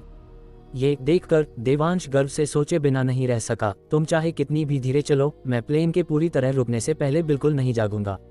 हालांकि जैसे ही प्लेन में एक छोटा सा झटका लगा, इतना छोटा कि एक 3 साल का बच्चा भी न जागे, और एक एयर होस्टेस ठीक देवांश के ऊपर आ गिरी, उसे पता चल गया कि उसने उनके इरादों को कम करके आंका था। I am sorry sir, plane बहुत हिल रहा है, मेरा मतलब नहीं था, सना शेख ने कोमलता से कहा, देवांश के शरीर पर लेटे हुए। लेकिन अपनी बात पूरी करने के बाद उसने पाया कि देवांश अभी भी आंखें बंद किए हुए था। इसके बाद भी नहीं जागा। इसे कितनी नींद आ रही है। जरूर कल रात ठीक से नहीं सोया होगा, है ना? खैर, वह इतना हैंडसम है, कोई भी औरत शायद रुकने से पहले उसे पूरा निचोड़ लेना चाहेगी, है ना? सर, सना ने हार नहीं मानी और उसे हिलाया 2 बार और पुकारा। ये देखकर कि देवांश अभी भी नहीं जागा, उसे अचानक एक विचार आया। ओह नहीं, कहीं ये शौक में तो नहीं है? मुझे इसे तुरंत CPR देना होगा। इतना कहकर एयर होस्टेस सना शेख देवांश के होठों को चूमने के लिए नीचे झुक गई। सना, तुम क्या कर रही हो? रिया दास ने ये देखा और उसे तुरंत रोक दिया। वह अंदर ही अंदर जल भुन रही थी, सोच रही थी, हे भगवान, जब मैं आगे वाली पंक्ति के यात्री के लिए कंबल लेने गई, इसने तो लगभग बाजी मार ही ली थी। शुक्र है मैं तेज थी, वरना मेरे घर में चोरी हो जाती। ये पैसेंजर शायद शौक में है, मैं उसे CPR देने जा रही हूँ, सना ने पूरी नेकी के साथ कहा। सना, CPR बहुत गहरी चीज है और तुम अभी बच्ची हो, तुमसे न हो पाएगा, मुझे करने दो। अध्याय 758, मेरी नींद गहरी है, प्लीज मुझे डिस्टर्ब न करें। रिया दास देवांश की ओर लपकने ही वाली थी। उसे डर था कि अगर वो एक पल भी लेट हुई तो सना बाजी मार लेगी। उसकी हरकतों ने सबको सन कर दिया, इतना कि सबके दिमाग में अचानक 4 शब्द गूंज उठे, ये कैसी दोस्ती है, जैसे नागिन ने डस लिया हो। रिया के आक्रामक तेवर देखकर सना ने भी कोई लिहाज नहीं किया और सीधे रास्ते को ब्लॉक कर दिया। फिर भी उसने विनम्रता से कहा, रिया, तुम्हें आजकल थोड़ी खांसी हो रही है न, क्यों न मैं इसे संभाल लूं? बिन कहे मतलब साफ था, इस VIP मेहमान को इन्फेक्शन मत दो, तुम्हें जाकर आराम करना चाहिए। रिया ने भी सना के सामने हार नहीं मानी। वो तो महीनों पहले की बात थी, मैं कब की ठीक हो चुकी हूँ। मैंने नर्सिंग की पढ़ाई की है, तो मैं इसमें प्रोफेशनल हूँ। यह एक तगड़ा जवाब था। तुम मुझ पर खांसी का इल्जाम लगा रही हो, है ना? ठीक है, मैं कहूंगी कि मैं नर्सिंग प्रोफेशनल हूँ। अब तुम्हारे पास कहने को कुछ नहीं होगा, है ना? तुमने कब? सना को वाकई उम्मीद नहीं थी कि रिया ऐसा दांव खेलेगी और तुरंत खुद को कमजोर स्थिति में पाया। वह ये दावा तो नहीं कर सकती थी कि उसने भी मेडिसिन पढ़ी है ना? ये तो बहुत ज्यादा ही फर्जी हो जाता। दोनों महिलाओं की बातचीत सुनकर देवांश का सिर चकरा गया। शुक्र है कि वह सच में बेहोश नहीं था, वरना उनकी देरी से वह भले ही बचाया जा सकता था, लेकिन तब तक वह पक्का ऊपर वाले को प्यारे हो चुका होता। जैसे ही दोनों महिलाएं इस बात पर बुरी तरह झगड़ रही थीं कि देवांश को कृत्रिम सांस कौन देगा, प्लेन के बाकी पुरुष यात्री बेताब हो उठे ओह एयर होस्टेस जी, मैं भी बेहोश हूँ, मुझे भी सांस की ज़रूरत है। मुझे भी। तुम में से कोई भी आ जाओ, मेरे नखरे नहीं हैं। मैं अभी अभी बुखार से ठीक हुआ हूँ और मेरा इन्फेक्शन भी चला गया है। मुझे खांसी का डर नहीं है, प्लीज़ मुझे जितना चाहे लूट लो। अगर तुमने मुझे सीपीआर नहीं दिया तो मैं तुम्हारे भेदभाव वाले बर्ताव की शिकायत कर दूंगा। उद्धरण चिन्ह डॉट डॉट डॉट उद्धरण चिन्ह। मजाक बंद करो, क्या वक्त हुआ है? क्या तुम लोग अभी भी जिंदगी का मजाक उड़ा रहे हो? रिया ने अपनी तेज आवाज में डांटा, मानो देवांश सच में बेहोश हो। उसकी तीखी फटकार ने केबिन को तुरंत शांत कर दिया। वाकई देवांश इतने शोर शराबे वाले माहौल में भी नहीं जागा था, तो शायद सच में कोई शारीरिक समस्या हो सकती थी। जैसे ही रिया सना पर हावी होने वाली थी और स्थिति को काबू में करते हुए किस करने के लिए झुकने ही वाली थी, देवांश ने अचानक अपनी आंखें खोली, रिया को दूर धक्का दिया और फिर सीधे उसे घूरते हुए सवाल किया, क्या कर रही हो तुम? उद्धरण चिन्ह डॉट डॉट डॉट विस्मयादिबोधक चिन्ह उद्धरण चिन्ह। रिया वहीं जम गई। कई सेकंड बाद उसने सफाई दी, बात ऐसी है मिस्टर ठाकुर, मेरी कलीग अभी गलती से आप पर गिर गई थी और ये देखकर कि आप जागे नहीं, हमें लगा कि आप बेहोश हैं, तो मैं आपको बचाने के लिए सीपीआर देने की तैयारी कर रही थी। शुक्र है आप ठीक हैं, अब हम सब चैन की सांस ले सकते हैं। मैं गहरी नींद में सोता हूँ, जब तक बहुत ज़रूरी न हो मुझे परेशान मत करना। देवांश ने बात खत्म की, फिर अपना सिर दूसरी तरफ घुमाया और तुरंत वापस सो गया। मिस्टर ठाकुर, क्या मैं आपको वीचैट पर ऐड कर सकती हूँ? हम कुछ दिनों के लिए नासिक में रुक रहे हैं, तो अगर आपको बाद में तबीयत खराब लगे तो आप हमसे कभी भी संपर्क कर सकते हैं, रिया ने हिम्मत जुटाकर कहा। ये देखकर केबिन के लोग कैसे न समझते कि ये दोनों एयर होस्टेस बस देवांश के अच्छे लुक्स पर फिदा थी और कोई तथाकथित शारीरिक तकलीफ या बेहोशी थी ही नहीं। दो एयर होस्टेस पीछे पड़ी हों, वे तो सपने में भी ऐसी चीज की उम्मीद नहीं कर सकते थे। उफ, दूसरों से तुलना करना ही बेकार है, सिर्फ खून जलता है। मिस्टर ठाकुर, रिया ने कई बार पुकारा, लेकिन सामने वाले ने कोई जवाब नहीं दिया, जिससे रिया मन ही मन सोचने पर मजबूर हो गई, क्या इसकी नींद सच में इतनी गहरी है? मजबूरन रिया को सीधा खड़ा होना पड़ा और अपने काम पर लौटना पड़ा। हालांकि वह चुपके से योजना बना रही थी कि एक बार प्लेन लैंड हो जाए तो वह पक्का देवांश का वीचैट लेने का कोई न कोई तरीका ढूंढ लेगी। बेशक यह विचार सिर्फ उसका नहीं था, सना भी ऐसा ही महसूस कर रही थी। वैसे भी उन्होंने नासिक में कुछ दिनों के लिए रुकने का प्लान बनाया था, जो देवांश के साथ एक स्पेशल मुलाकात के लिए एकदम सही मौका होगा।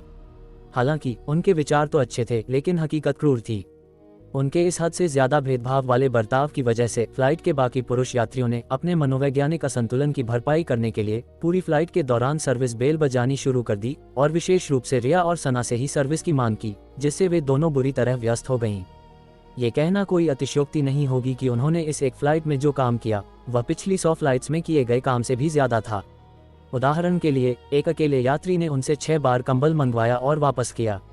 आमतौर पर हर कोई उस यात्री की निंदा करता, लेकिन इस बार यात्री आश्चर्यजनक रूप से एकजुट थे। वे बस चुपचाप तमाशा देख रहे थे और उस यात्री को मन ही मन सलाम ठोक रहे थे। रिया और सना शुरू से ही गलत थीं और गुस्सा करने की हिम्मत नहीं कर सकती थीं, इसलिए वे केवल बार बार आगे पीछे भाग सकती थीं। हवाई जहाज का छोटा सा रास्ता, लेकिन जब तक प्लेन लैंड हुआ तब तक दोनों महिलाओं ने वास्तव में 20,000 से ज्यादा कदम चल लिए थे। उन्हें शुरू में लगा था कि उनकी मेहनत रंग लाएगी, लेकिन प्लेन लैंड होने के बाद, इससे पहले कि उन्हें हिलने का मौका भी मिलता, उन्होंने देखा कि देवांश पहले ही यात्रियों की लाइन के बीच में खड़ा था।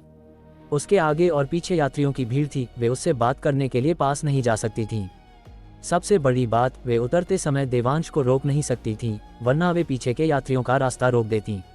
अंत में वे बस बेबसी से उसे लाइन में लगकर प्लेन से उतरते हुए देखती रहीं।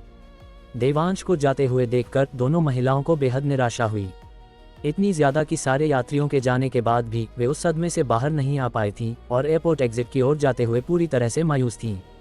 एक और air hostess colleague Shanaya Khurana ने यह देखा और उसकी आंखें तुरंत चमक उठीं। वह जानती थी कि यह अपने बॉयफ्रेंड का दिखावा करने का एक और मौका है, तो वह खुद को रोक न सकी और सांत्वना देने के बहाने बोल पड़ी, वो बस इकोनॉमी क्लास में बैठा एक गरीब लड़का है, क्या वो सच में इस सब के लायक है? साफ कहूं तो हैंडसम होने के अलावा वो तुम दोनों में से किसी के भी लायक कैसे है? हम औरतों को अमीर पति ढूंढने चाहिए, आखिरकार खूबसूरती से पेट नहीं भरता। इसके अलावा अगर हम अभी मौका नहीं लपकेंगी तो बुढ़ापे में हमारे चेहरे की क्या कीमत रह जाएगी? सना, लेकिन शनाया, कोई लेकिन वेकेंट नहीं। दीदी को तजुर्बा है, तुम दोनों को मेरी बात सुननी चाहिए। तुम्हें एक अमीर आदमी ढूंढना होगा, अगर मेरे बॉयफ्रेंड जितना अमीर न भी हो तो कम से कम ऐसा तो ढूंढो जो बिजनेस क्लास में सफर करता हो। वरना हमारी मामूली तनख्वाह में हम भविष्य में निर्मल जल भी नहीं खरीद पाएंगी, अपनी स्किन को कैसे मेंटेन करेंगी। वैसे निर्मल जल से याद आया, मेरे बॉयफ्रेंड ने अभी मुझे एक सेट गिफ्ट किया है और मुझे कहना पड़ेगा रिजल्ट सच में बहुत अच्छे हैं। अगर वह पहले सांत्वना दे रही थी तो अब वह खुलेआम दिखावा कर रही थी। हालांकि हर कोई जानता था कि शनाया घमंडी है और इस बात का डींग हाँकने का कोई मौका नहीं छोड़ती कि उसका बॉयफ्रेंड कितना अमीर है और उसका कितना ख्याल रखता है। यहाँ तक कि मौका न भी हो तो भी वह दिखावा करने का मौका बना लेती थी, इसलिए किसी ने उससे बहस करने की जहमत नहीं उठाई। और हर कोई यह भी समझ गया था कि जहां वह ऊपरी तौर पर रिया और सना को दिलासा दे रही थी, वहीं वह असल में बस अपने बॉयफ्रेंड की नुमाइश करने का मौका ढूंढ रही थी। जैसे ही किसी को समझ नहीं आ रहा था कि क्या जवाब दें, senior air hostess Malini Mehra बोल पड़ी, फ्लाइट अटेंडेंट होने के नाते मैं तुम दोनों से तब बात करना चाहती थी जब हम हवा में थे। भले ही वो आदमी कैसा भी हो, जरा खुद को देखो कितनी बेशर्म हो गई थी। अगर तुम दोनों साथ हो भी गए तो नुकसान तुम दोनों का ही होगा। मालिनी दी, मुझे पता है मैंने गलती की, सना ने मुंह लटकाते हुए कहा। रिया ने भी सिर झुकाया और अपनी गलती मानी। मालिनी दी, मुझे भी पता है मैं गलत थी। अच्छा है कि तुम्हें अपनी गलती का एहसास है। औरत होने के नाते इतना भी उतावला नहीं होना चाहिए, मालिनी ने गंभीरता से कहा। साथ ही एयर होस्टेस ने ये सुनकर सहमति में सिर हिलाया। कोई और रास्ता नहीं था। मालिनी मेहरा को उनके पति को संभालने के हुनर के लिए कौन दोष दे सकता था। अरे वैसे मालिनी दी, आपके वो साहब आपको फिर से लेने आए हैं ना? मुझे सच में आपसे जलन होती है, इतना अमीर होने के बावजूद वो आपके पीछे इतना पागल है, सना ने ईर्ष्या भरे भाव से कहा। पगली, बकवास मत कर, युवी और मैं सिर्फ अच्छे दोस्त हैं, मैंने अभी तय नहीं किया है कि उसका प्रपोजल स्वीकार करूं या नहीं, मालिनी ने शर्माते हुए कहा। वे सभी 20-22 साल की थीं, लगभग हम उम्र, और उनमें कोई बहुत सख्त सीनियर जूनियर वाली बात नहीं थी, इसलिए वे रोजमर्रा में बहुत मिलजुल कर रहती थीं। ओह हो, अब उसे युवी बुलाने लगी, और ये सिर्फ दोस्ती है। बिल्कुल बिल्कुल, भला दोस्ती इतनी गहरी कब से होने लगी? क्या ये भी पूछने की जरूरत है? वे पक्का बॉयफ्रेंड और गर्लफ्रेंड होंगे। ही महिलाएं खिलखिलाकर हंस पड़ीं, जिससे एयरपोर्ट पर मौजूद यात्रियों का ध्यान उनकी ओर गया। विषय से भटकता देख शनाया ने जल्दी से और जोर देकर बात बदली। मैंने अपने करण से सुना है कि कल नासिक में एक नीलामी होने वाली है, जिसमें कई रईसजादे आ रहे हैं। क्या तुम लोग देखने चलने में दिलचस्पी रखती हो? अध्याय 759। रही बात देवांश की, तो उसे बैकअप प्लान समझ लो। जैसे ही उन्होंने सुना कि वहां कई रईसजादे होंगे, साथ चल रही एयर होस्टेस की आंखें तुरंत चमक उठीं। यहां तक कि रिया और सना की आंखों में भी ललक साफ दिखाई दे रही थी। सिर्फ मालिनी शांत रही, ऐसा लग रहा था कि उसे इसमें कोई खास दिलचस्पी नहीं है। सना ने फिर पूछा, क्या आजकल नीलामी में एजेंट बोली नहीं लगाते?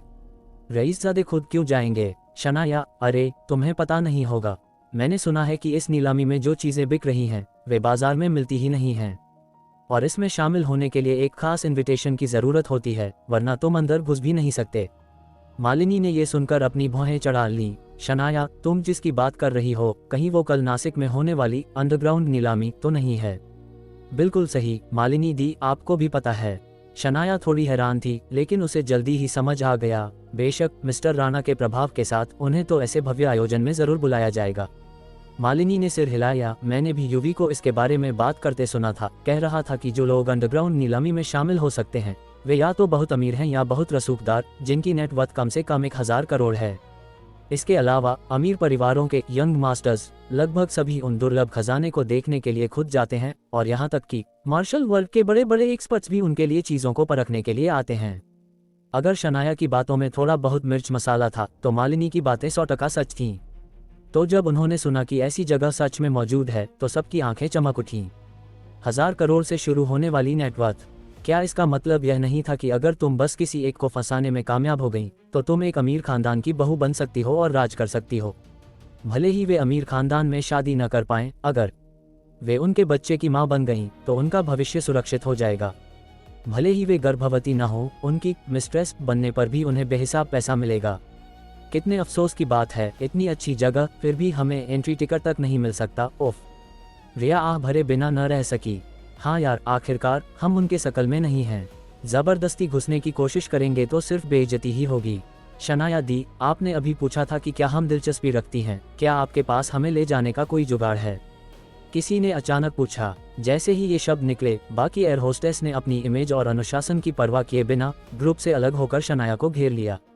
ये देखकर शनाया का घमंड 7वें आसमान पर पहुंच गया, इसलिए अपने बॉयफ्रेंड करण लूथरा से चर्चा किए बिना ही उसने अपने मन से फैसला कर लिया, अगर तुम लोग जाना चाहती हो तो मैं करण से कुछ और इनविटेशन मंगवा लूंगी। यस, शनाया दी जिंदाबाद, शनाया दी आप ग्रेट हो। रिया और बाकी एयर होस्टेस तुरंत खुशी से झूम उठी, उत्साह में नाचने लगीं। और शनाया इस पल जैसे किसी सपने से जागी हो उत्साहित भीड़ को देखा और महसूस किया कि उसने दिखावा करने में हद पार कर दी है।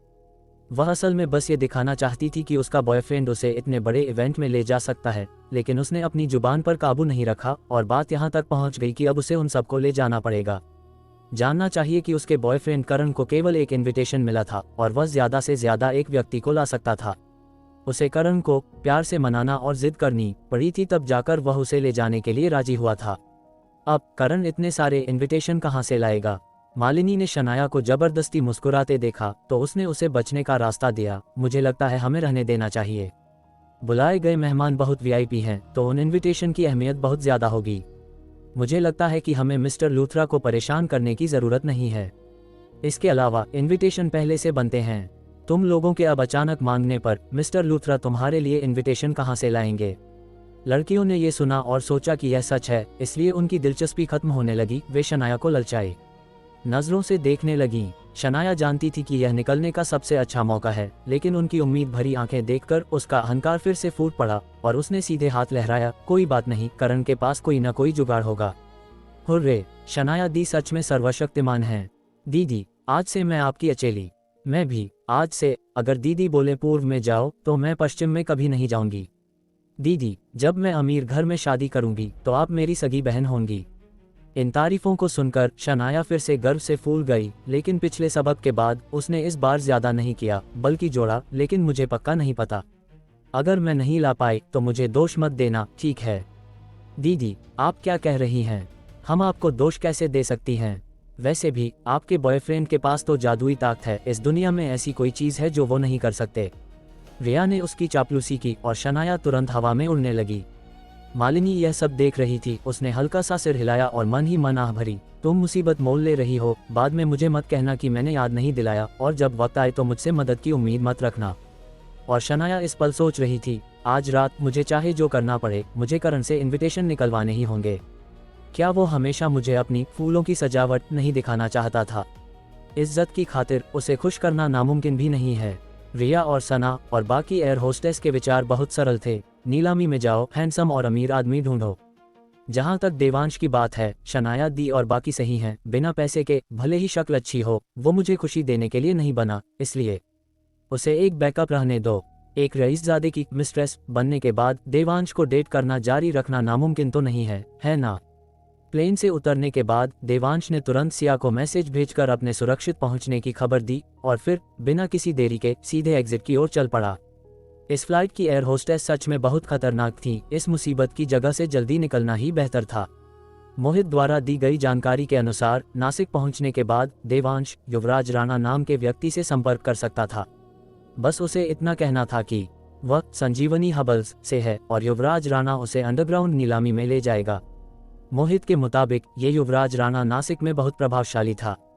उसने पहले भी अंडरग्राउंड नीलामियों में हिस्सा लिया था और वह नीलामी की प्रक्रिया से बहुत अच्छी तरह वाकिफ था।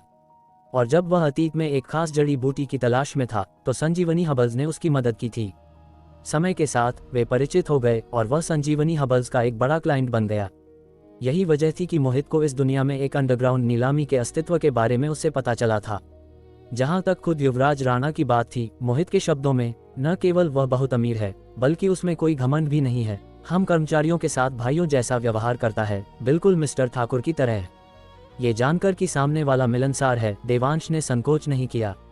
मोहित द्वारा दिए गए नंबर को ढूंढकर उसने सीधे डायल कर दिया। हेलो मिस्टर राणा, मैं देवांश भाई, देवांश ठाकुर है ना? मोहित ने मुझे तुम्हारा नंबर दिया था। क्या तुम नासिक पहुंच गए हो? मैं अभी अपनी देवी को लेने एयरपोर्ट पर ही हूँ। तुम कहाँ हो? अगर तुम्हें जल्दी नहीं है तो शहर पहुंचने के बाद मिलें। युवराज राणा ने बहुत उत्साह से कहा। उसका लहजा ऐसा था जैसे बरसों बाद बिछड़े पुराने दोस्त मिल रहे हों, बिल्कुल अपनापन। ये सुनने के बाद देवांश हंसे बिना नहीं रह सका। अगर नासिक में केवल एक ही एयरपोर्ट है तो मुझे लगता है कि हम 2 मिनट में मिलने वाले हैं। उसकी यात्रा आखिरी मिनट में तय हुई थी और उसकी फ्लाइट तत्काल खरीदी गई थी, इसलिए उसने मोहित को नहीं बताया था और स्वाभाविक रूप से इस युवराज राणा को पता नहीं होता। सच में तुम भी एयरपोर्ट पर हो? युवराज राणा भी थोड़े उत्साह के साथ बोला। तो फिर बहुत बढ़िया, थोड़ी देर में मिलते हैं। मैं तुम्हें अपनी देवी से मिलवाऊंगा, तुम पक्का दंग रह जाओगे। ठीक है, प्लीज मेरी टाइटेनियम अलॉय डॉग आइज को अंधा कर देना। देवांश हंसा। हा भाई, बस उस लाइन के लिए हमारी पक्का जमने वाली है। युवराज जोर से हंसा। थोड़ी देर में मिलते हैं, मैं एग्जिट पर तुम्हारा इंतजार करूंगा। तुमने किस तरह के कपड़े पहने हैं ताकि मैं तुम्हें बाद में आसानी से ढूंढ सकूं? देवांश ने अपनी दिव्य दृष्टि नहीं फैलाई थी, इसलिए उसने ये पूछा। युवराज राणा ने कहा, मैंने पहना है। अरे इतनी परेशानी की बात नहीं है, तुम बाहर आते ही मुझे पहचान लोगे। फोन रखते हुए देवांश ने सोचा, ये बंदा काफी कॉन्फिडेंट है, इतने सारे लोग लेने आए होंगे, उसे यकीन है कि मैं उसे एक नज़र में पहचान लूंगा। मोहित ने उसे युवराज की कोई फोटो नहीं दी थी और वह पहले से जांच करने के लिए अपनी दिव्य दृष्टि फैलाने में बहुत आलस महसूस कर रहा था, इसलिए उसे कोई अंदाजा नहीं था कि युवराज कैसा दिखता है। उसने ये भी सोचा कि अगर उसने उसे बाद में पहचान भी लिया तो वह न पहचानने का नाटक करेगा, ये देखने के लिए कि क्या युवराज फिर भी दिखावा करेगा। हालांकि जब देवांश एग्जिट के दरवाजे से घूमा तो उसे पता चल गया कि जब तक वह अंधा नहीं है वह पक्का पहचान लेगा कि वह युवराज राणा है। कोई चांस ही नहीं, वह कुछ ज्यादा ही अलग दिख रहा था। अध्याय 760। एयरपोर्ट से बाहर निकलने से पहले ही नासिक ब्लैकलिस्ट हो गया। देवांश ने अंदाजा लगाया था कि युवराज राणा कुछ शानदार होगा, लेकिन उसने उम्मीद नहीं की थी कि वह मुर्गियों के बीच एक बगुला जैसा होगा। उसके पहनावे का वर्णन कैसे करे? वह तुम्हें पता है न, वो पुराने हरे रंग के फौजी ओवरकोट जो हाल ही में ऑनलाइन बहुत मशहूर हुए हैं। वही लंबा स्लेटी हरा कोट जिसके कॉलर पर काली फर लगी होती है और साथ में एक काली टोपी। युवराज राणा ने अभी बिल्कुल वही पहना हुआ था और वह धुला हुआ और झुर्रियों से भरा था। नासिक में एक एयरपोर्ट जिसे सबसे इंटेलिजेंट माना जाता है, बाकी सभी लोग आने वालों को लेने के लिए तरह तरह की चमकीली और फैशनेबल जैकेट पहने हुए थे, लेकिन वह दूसरी तरफ उस हरे फौजी कोट में बिल्कुल तना हुआ खड़ा था। दरअसल युवराज राणा खुद एक पूरा हंक था। न केवल उसके नैन नक्श तीखे और हैंडसम थे, बल्कि उसकी मसल्स भी अच्छी तरह से बनी हुई थीं। अगर वह किसी मेल मॉडल शो में हिस्सा लेता तो कोई भी उसमें कमी नहीं निकाल पाता। ऐसे टिपिकल क्लॉथ हैंगर शरीर के साथ जब तक वह जुरीदार फौजी कोट नहीं पहनता, कोई भी रैंडम कपड़ा निश्चित रूप से अनगिनत लड़कियों को उसका वीचैट मांगने के लिए आकर्षित करता। अगर सिर्फ उसने पहना होता तो शायद माफ किया जा सकता था, लेकिन मुख्य बात यह थी कि उसके पीछे 20 से ज्यादा लोग खड़े थे। वे सभी एक ही वेशभूषा में थे, एक साफ सुथरे त्रिकोणीय फॉर्मेशन में खड़े थे, जिससे दूसरे लोग पास आने से डर रहे थे। वे अविश्वसनीय रूप से अलग दिख रहे थे। ये भी गनीमत थी कि ये फौजी कोट बहुत पहले रिटायर हो चुके थे, वरना दूसरे लोग सोचते कि वे रेगुलर आर्मी हैं। देवांश सच में उसे न जानने का नाटक करना चाहता था, इसलिए उसने बस एक बार देखा और सीधे आगे बढ़ गया। उसने सोचा कि वह शहर के केंद्र तक टैक्सी ले लेगा। युवराज राणा से मिलना बिल्कुल जरूरी नहीं था। जैसे ही देवांश घूमने वाला था, उसने उम्मीद नहीं की थी कि युवराज राणा, जो हरे कोट वाले समूह के बिल्कुल सामने खड़ा था, उसकी नज़र बाज जैसी होगी। उसने देवांश को एक नज़र में पहचान लिया। फिर बिना एक शब्द कहे उसने कुछ ही डिब्बों में दूरी तय की, धम धम करते हुए देवांश के सामने भागा और बिना इसकी परवाह किए कि देवांश तैयार है या नहीं, उसे एक जोरदार जादू की झप्पी दी। देवांश भाई, मैं हूँ युवी। कैसा लगा? क्या तुमने मुझे पहली नज़र में पहचान लिया? ... देवांश का मुंह ऐंठन से टेढ़ा हो गया और फिर उसने सपाट लहजे में कहा, अगर मेरे बस में होता तो मैं तुम्हें न पहचानना ही पसंद करता। हा, देवांश भाई एकदम सीधे हैं, दूसरों की तरह नहीं, जो साफ तौर पर इसे बर्दाश्त नहीं कर सकते लेकिन फिर भी अपने मन के खिलाफ कहते हैं कि यह आउटफिट बहुत अच्छा लग रहा है। युवराज नाराज नहीं हुआ, इसके बजाय वह बेहद खुश था। ये देखकर कि वह बच नहीं सकता, देवांश ने बस अब परवाह करना छोड़ दिया। इसके अलावा वह कभी भी दुनिया की राय से बंधने वाला नहीं था, इसलिए उसने दूसरों के इशारों और फुसफुसाहट की बिल्कुल परवाह नहीं की। और यह बात युवराज की नज़रों में उसे और भी ज्यादा महसूस करा गई कि देवांश दोस्ती करने लायक इंसान है। वैसे क्या तुम सच में अपनी देवी से इस होलिये में मिलने का प्लान बना रहे हो? क्या तुम्हें डर नहीं है कि तुम उसे डराकर भगा दोगे? देवांश ने युवराज का हाथ अपने कंधे पर रखे हुए फौजी कोट के फॉर्मेशन में चलते हुए पूछा। भाई, तुम नहीं समझोगे, है ना? युवराज ने एक कातिलाना और शरारती मुस्कान दी, फिर गर्व से बोला, एक आदमी पहने तो शर्मिंदगी, 2 लोग पहने तो हजम करना मुश्किल, 3 लोग पहने तो थोड़ा अजीब, लेकिन अगर लोगों का एक पूरा झुंड पहने तो उसे कहते हैं ट्रेन सेट करना। ... देवांश युवराज की बातों से इतना सन्न रह गया कि वह उसे थम्स अप दिए बिना और यह कहे बिना नहीं रह सका, तथ्य यह है कि तुम्हारी देवी ने तुम्हें अब तक ब्लैकलिस्ट नहीं किया है। इसका मतलब है कि तुम्हारे पूर्वजों ने जरूर बहुत पुण्य किए होंगे। हा 100% सच। युवराज जोर से हंसा, फिर हाथ लहराया और पीछे खड़े अपने चेलों को चिल्लाया, आओ एक हमारे भाई को भी पहनाओ। ... विस्मयादिबोधक चिन्ह, विस्मयादिबोधक चिन्ह। देवांश ने जल्दी से अपने हाथ हिलाए। भाई बिल्कुल जरूरत नहीं है। नहीं, देखो तुमने कितने कम कपड़े पहने हैं, तुम्हें बाद में ठंड लग जाएगी। युवराज ने हंसते हुए कहा, मुझे लगता है कि यह ठीक है, मुझे हीट स्ट्रोक मत करवाओ। देवांश ने दृढ़ता से मना कर दिया। हा, कड़ाके की ठंड में हीट स्ट्रोक, भाई तुम सच में एक अजूबे हो। युवराज जोर से हंसा, आसपास के लोगों की पूरी तरह अनदेखी करते हुए। बात खत्म करने के बाद उसने अपने चेले से फौजी कोट वापस ले जाने को कहा और देवांश पर दबाव नहीं डाला, जिससे देवांश ने काफी राहत महसूस की। हालांकि देवांश को दुनिया की राय की परवाह नहीं थी, लेकिन इसका मतलब यह नहीं था कि वह बेशर्म हो सकता था। खासकर युवराज राणा जितना बेशर्म तो बिल्कुल नहीं। हालांकि इस संक्षिप्त बातचीत के बाद देवांश के मन में युवराज के प्रति एक शुरुआती धारणा बन गई थी। वह सीधा और समझदार था, अपनी राय रखता था, दुनिया के विचारों की परवाह नहीं करता था और एक मस्तमौला जिंदगी जीता था। सबसे जरूरी बात, वह काफी अच्छी साधना वाला एक मार्शल आर्टिस्ट भी था। उसका विशिष्ट स्तर केवल उस भालू जैसी झप्पी के आधार पर अभी निर्धारित नहीं किया जा सकता था। हालांकि देवांश ये पुष्टि कर सकता था कि युवराज अभी भी महागुरु स्तर से कुछ दूरी पर था। देवांश ने युवराज के साथ कुछ साधारण औपचारिक बातें की ही थी कि एग्जिट की दिशा से हंगामा मच गया। देवांश ने सिर घुमाया और देखा कि एयर होस्टेस का एक ग्रुप अपनी वर्दी में एक कतार में अपने सूटकेस खींचते हुए एयरपोर्ट से बाहर आ रहा है। क्योंकि उनके लुक सच में कहर ढाने वाले थे और उनके कातिलाना फिगर ने तुरंत सबका ध्यान खींच लिया। इसके अलावा उनकी एयर होस्टेस की वर्दी ने एक और तड़का लगा दिया था और उनके निचले हिस्से में हिप हगिंग स्कर्ट और स्टॉकिंग्स ने सीधे उनके आकर्षण को चरम पर पहुंचा दिया। पुरुषों की तो बात ही छोड़िए, महिलाएं भी उन्हें देखकर रुके बिना और दोबारा देखे बिना नहीं रह सकीं। और कुछ वर्दी के दीवाने पुरुष तो एयरपोर्ट के अंदर से ही उनका पीछा कर रहे थे और अब तक वीडियो बना रहे थे। भाई एक मिनट रुको, मेरी देवी आ गई है, मैं उसे ग्रीट करने जा रहा हूँ, युवराज ने कहा। वह आगे लपकने ही वाला था, लेकिन देवांश ने उसे पकड़ लिया।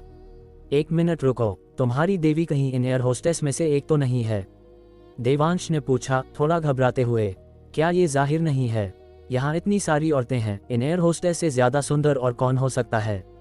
मेरा इंतजार करना, मैं एक शानदार शो करके अभी वापस आता हूँ, युवराज ने गर्व से कहा। बोलने के बाद वह भागा और जो चेले उसके पीछे फॉर्मेशन में खड़े थे वे तुरंत उसके पीछे हो लिए। 20 से ज्यादा लोगों के एक साथ दौड़ने की आवाज तुरंत पूरे मैदान में गूंज उठी। दूसरी तरफ जैसे ही मालिनी मेहरा और उनका ग्रुप एयरपोर्ट से बाहर निकला, उनके चेहरे जम गए। फिर उन्होंने वही फैसला किया जो देवांश ने किया था, उन्हें न देखने का नाटक करो और फिर दूसरी तरफ से चक्कर लगाकर निकल जाओ। और उनकी किस्मत स्वाभाविक रूप से देवांश जैसी ही थी। उन्हें बाज जैसी नजर वाले युवराज ने बीच में ही रोक लिया। बाकी महिलाएं तो ठीक थीं, लेकिन मालिनी, इससे पहले कि वह अपने सदमे से पूरी तरह उबर पाती, युवराज ने उसे कसकर गले लगा लिया, जिससे उसकी आंखें लगभग बाहर आ गईं। देवांश ने देखा कि इससे पहले कि मालिनी अपने सदमे से पूरी तरह उबर पाती, युवराज ने एक और भारी झटका दिया। युवराज ने मालिनी को स्थिर खड़ा किया, जबकि वह खुद 10 कदम से ज्यादा पीछे हटा। जब उसे लगा कि दूरी सही है तो उसने अपना हाथ ऊंचा लहराया और जोर से चिल्लाया, कपड़े उतारो। और बस उसने और उसके चेलों ने एक साथ अपने फौजी कोट उतार फेंके और नीचे पहने हुए भड़कीले कपड़ों का खुलासा किया। इन कपड़ों को भड़कीला क्यों कहा जाए? हम कैसे कहूँ, तुम्हें देसी दूल्हा या रणवीर सिंह स्टाइल पता है? सिर से पांव तक वे गहरे लाल रंग के थे, जिन पर तरह तरह के बड़े बड़े लाल फूल कड़े हुए थे। बस इतना भड़कीला जितना हो सकता था। ये नज़ारा देखकर देवांश आह भरे बिना न रह सका। गनीमत थी कि उसने युवराज का दिया हुआ फौजी कोट नहीं पहना था, वरना अब सफाई देना नामुमकिन होता। और युवराज के कोट उतारते ही वे सभी कैमरे जो एयर होस्टेस को फिल्मा रहे थे अचानक उसकी ओर खींचे चले आए। युवराज के रुकने का कोई संकेत नहीं था, इसके बजाय उसने अपना हाथ फिर से ऊंचा उठाया, फिर उसे भारीपन से नीचे लाया और चिल्लाया, शुरू। फिर एग्जिट पर कहीं से एक बहुत ही धमाकेदार धुन बजने लगी और वे 1 या 2 दर्जन लोग ताल के साथ एयरपोर्ट एग्जिट रिसेप्शन एरिया में एक बहुत ही कूल स्ट्रीट डांस करने लगे। जी हाँ, स्ट्रीट डांस। और युवराज तो अपना खुद का रैप भी लाया था। चलो प्यार की बात करें, ये रोमांटिक टॉपिक। तुम मेरी इकलौती हो, इसमें कोई शक नहीं है। तुम्हारी मुस्कान इतनी कातिल है, मुझे नशा हो जाता है। मैं अपने गाने से दिल के राज तुम्हारे सामने खोलना चाहता हूँ। युवराज का रैप सुनकर जहां हर लाइन में तुकबंदी थी, देवांश को ये क्या बकवास है वाली फीलिंग आ रही थी। इस एहसास को कैसे बयान करें। यह ऐसा था जैसे चाय के कप में आधा कप बिना चीनी वाली कॉफ़ी डाल दी हो। जहां तक स्वाद की बात है, 1000 शब्द भी उसे बयान नहीं कर सकते, कोई खुद चखकर ही जान पाएगा। जब तक युवराज ने अपना रैप और डांस खत्म किया, देवांश अपने दिमाग में 100 बार बहस कर चुका था कि अपनी अदृश्य होने की तकनीक का इस्तेमाल करे या नहीं। जैसा कि उसने पहले कहा था, अगर वह कर सकता तो वह सच में ये स्वीकार नहीं करना चाहता था कि वह युवराज को जानता है। वह उसे वैसे भी ज्यादा नहीं जानता था, ये पूरी तरह से अंडरग्राउंड नीलामी के लिए था। इसलिए देवांश ने कसम खाई कि अंडरग्राउंड नीलामी के बाद वह दोबारा कभी नासिक नहीं आएगा। कुछ लोग एक इंसान की वजह से एक शहर से प्यार कर बैठते हैं, जबकि दूसरे एक इंसान की वजह से एक शहर से पूरी तरह नफरत कर बैठते हैं। देवांश बाद वालों में से था। वह अभी एयरपोर्ट से बाहर भी नहीं निकला था और उसने पहले ही नासिक को ब्लैकलिस्ट कर दिया था। देवांश को शुरू में लगा था कि गाने बजाने के बाद बात वहीं खत्म हो जाएगी, लेकिन युवराज की कष्टप्रद आवाज फिर आई। देवी, तुमने कहा था कि फूल भेजना बहुत पुराना स्टाइल है, गुड़िया भेजना बोरिंग है और सोने चांदी के गहने भेजना बहुत दिखावटी है। लेकिन अगर मैं तुम्हारे लिए इस जलते हुए जुनून का इजहार नहीं करूं तो मैं पक्का फट जाऊंगा। इसलिए बहुत सोचने के बाद मैं इस तरीके से खुद को एक ज्वलंत फूल के रूप में तुम्हें सौंप सकता हूं। किसी और चीज के लिए नहीं, बस ये बताने के लिए कि कड़ाके की ठंड में भी मेरी तड़प तुम्हारे लिए उतनी ही तेजी से जल रही है। देवांश ने सच में उम्मीद नहीं की थी कि रैप के बाद एक प्रपोजल भी होगा। इन शब्दों को सुनकर देवांश सच में अपनी दक्ष स्तर की 11वीं स्टेज की साधना का इस्तेमाल करके इस मॉडर्न एयरपोर्ट को राख में मिला देना चाहता था। पूछो मत, बस जान लो कि यह थका देने वाला है, सब कुछ तबाह हो जाने दो। हालांकि मजाक एक तरफ, देवांश फिर भी युवराज की प्रशंसा करता था। आखिरकार उसने अपनी प्रेमिका से अपने प्यार का इजहार करने की हिम्मत की। भले ही देवांश को यह व्यवहार पूरी तरह समझ नहीं आया, लेकिन कोई बात नहीं, आखिरकार इस दुनिया में प्यार में पड़ने पर कौन फिल्मी नहीं हो जाता। जब देवांश ख्यालों में खोया हुआ था, युवराज किसी तरह उसके सामने आ चुका था। इस बंदे का स्टैमिना सच में अच्छा था। इतनी देर नाचने के बाद इतनी लंबी दूरी वो पल भर में आ गया। भाई आओ, मैं तुम्हें अपनी देवी से मिलवाता हूँ। देवांश ने उसे सुना। देसी फ्लोरल प्रिंट में सजे युवराज को एक नज़र देखा और थोड़े अटपटेपन के साथ पूछा, क्या ऐसा हो सकता है कि हम अगली बार मिलें?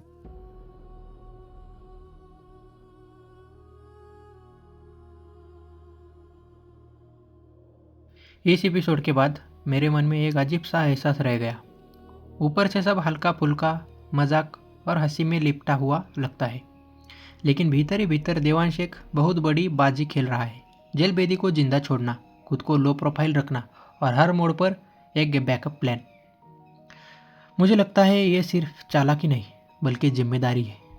और फिर अचानक से ये एयरपोर्ट वाला पागलपन, युवराज का ड्रामा, भीड़, शोर, सब कुछ जैसे कहानी को सांस लेने का एक मौका दे रहे हो, ताकि हमें याद रहे कि देवांश सिर्फ योद्धा नहीं बल्कि एक इंसान भी है। लेकिन सच कहूँ तो मुझे लग रहा है कि यह हल्के पल यही आने वाले आगे की तूफान से पहले की शांति है। अब सवाल ये है, क्या देवांश का हर बैकअप प्लान सच में काफ़ी होगा या फिर ऐसा मोड़ आएगा जहां उसे बिना जाल के कूदना पड़ेगा।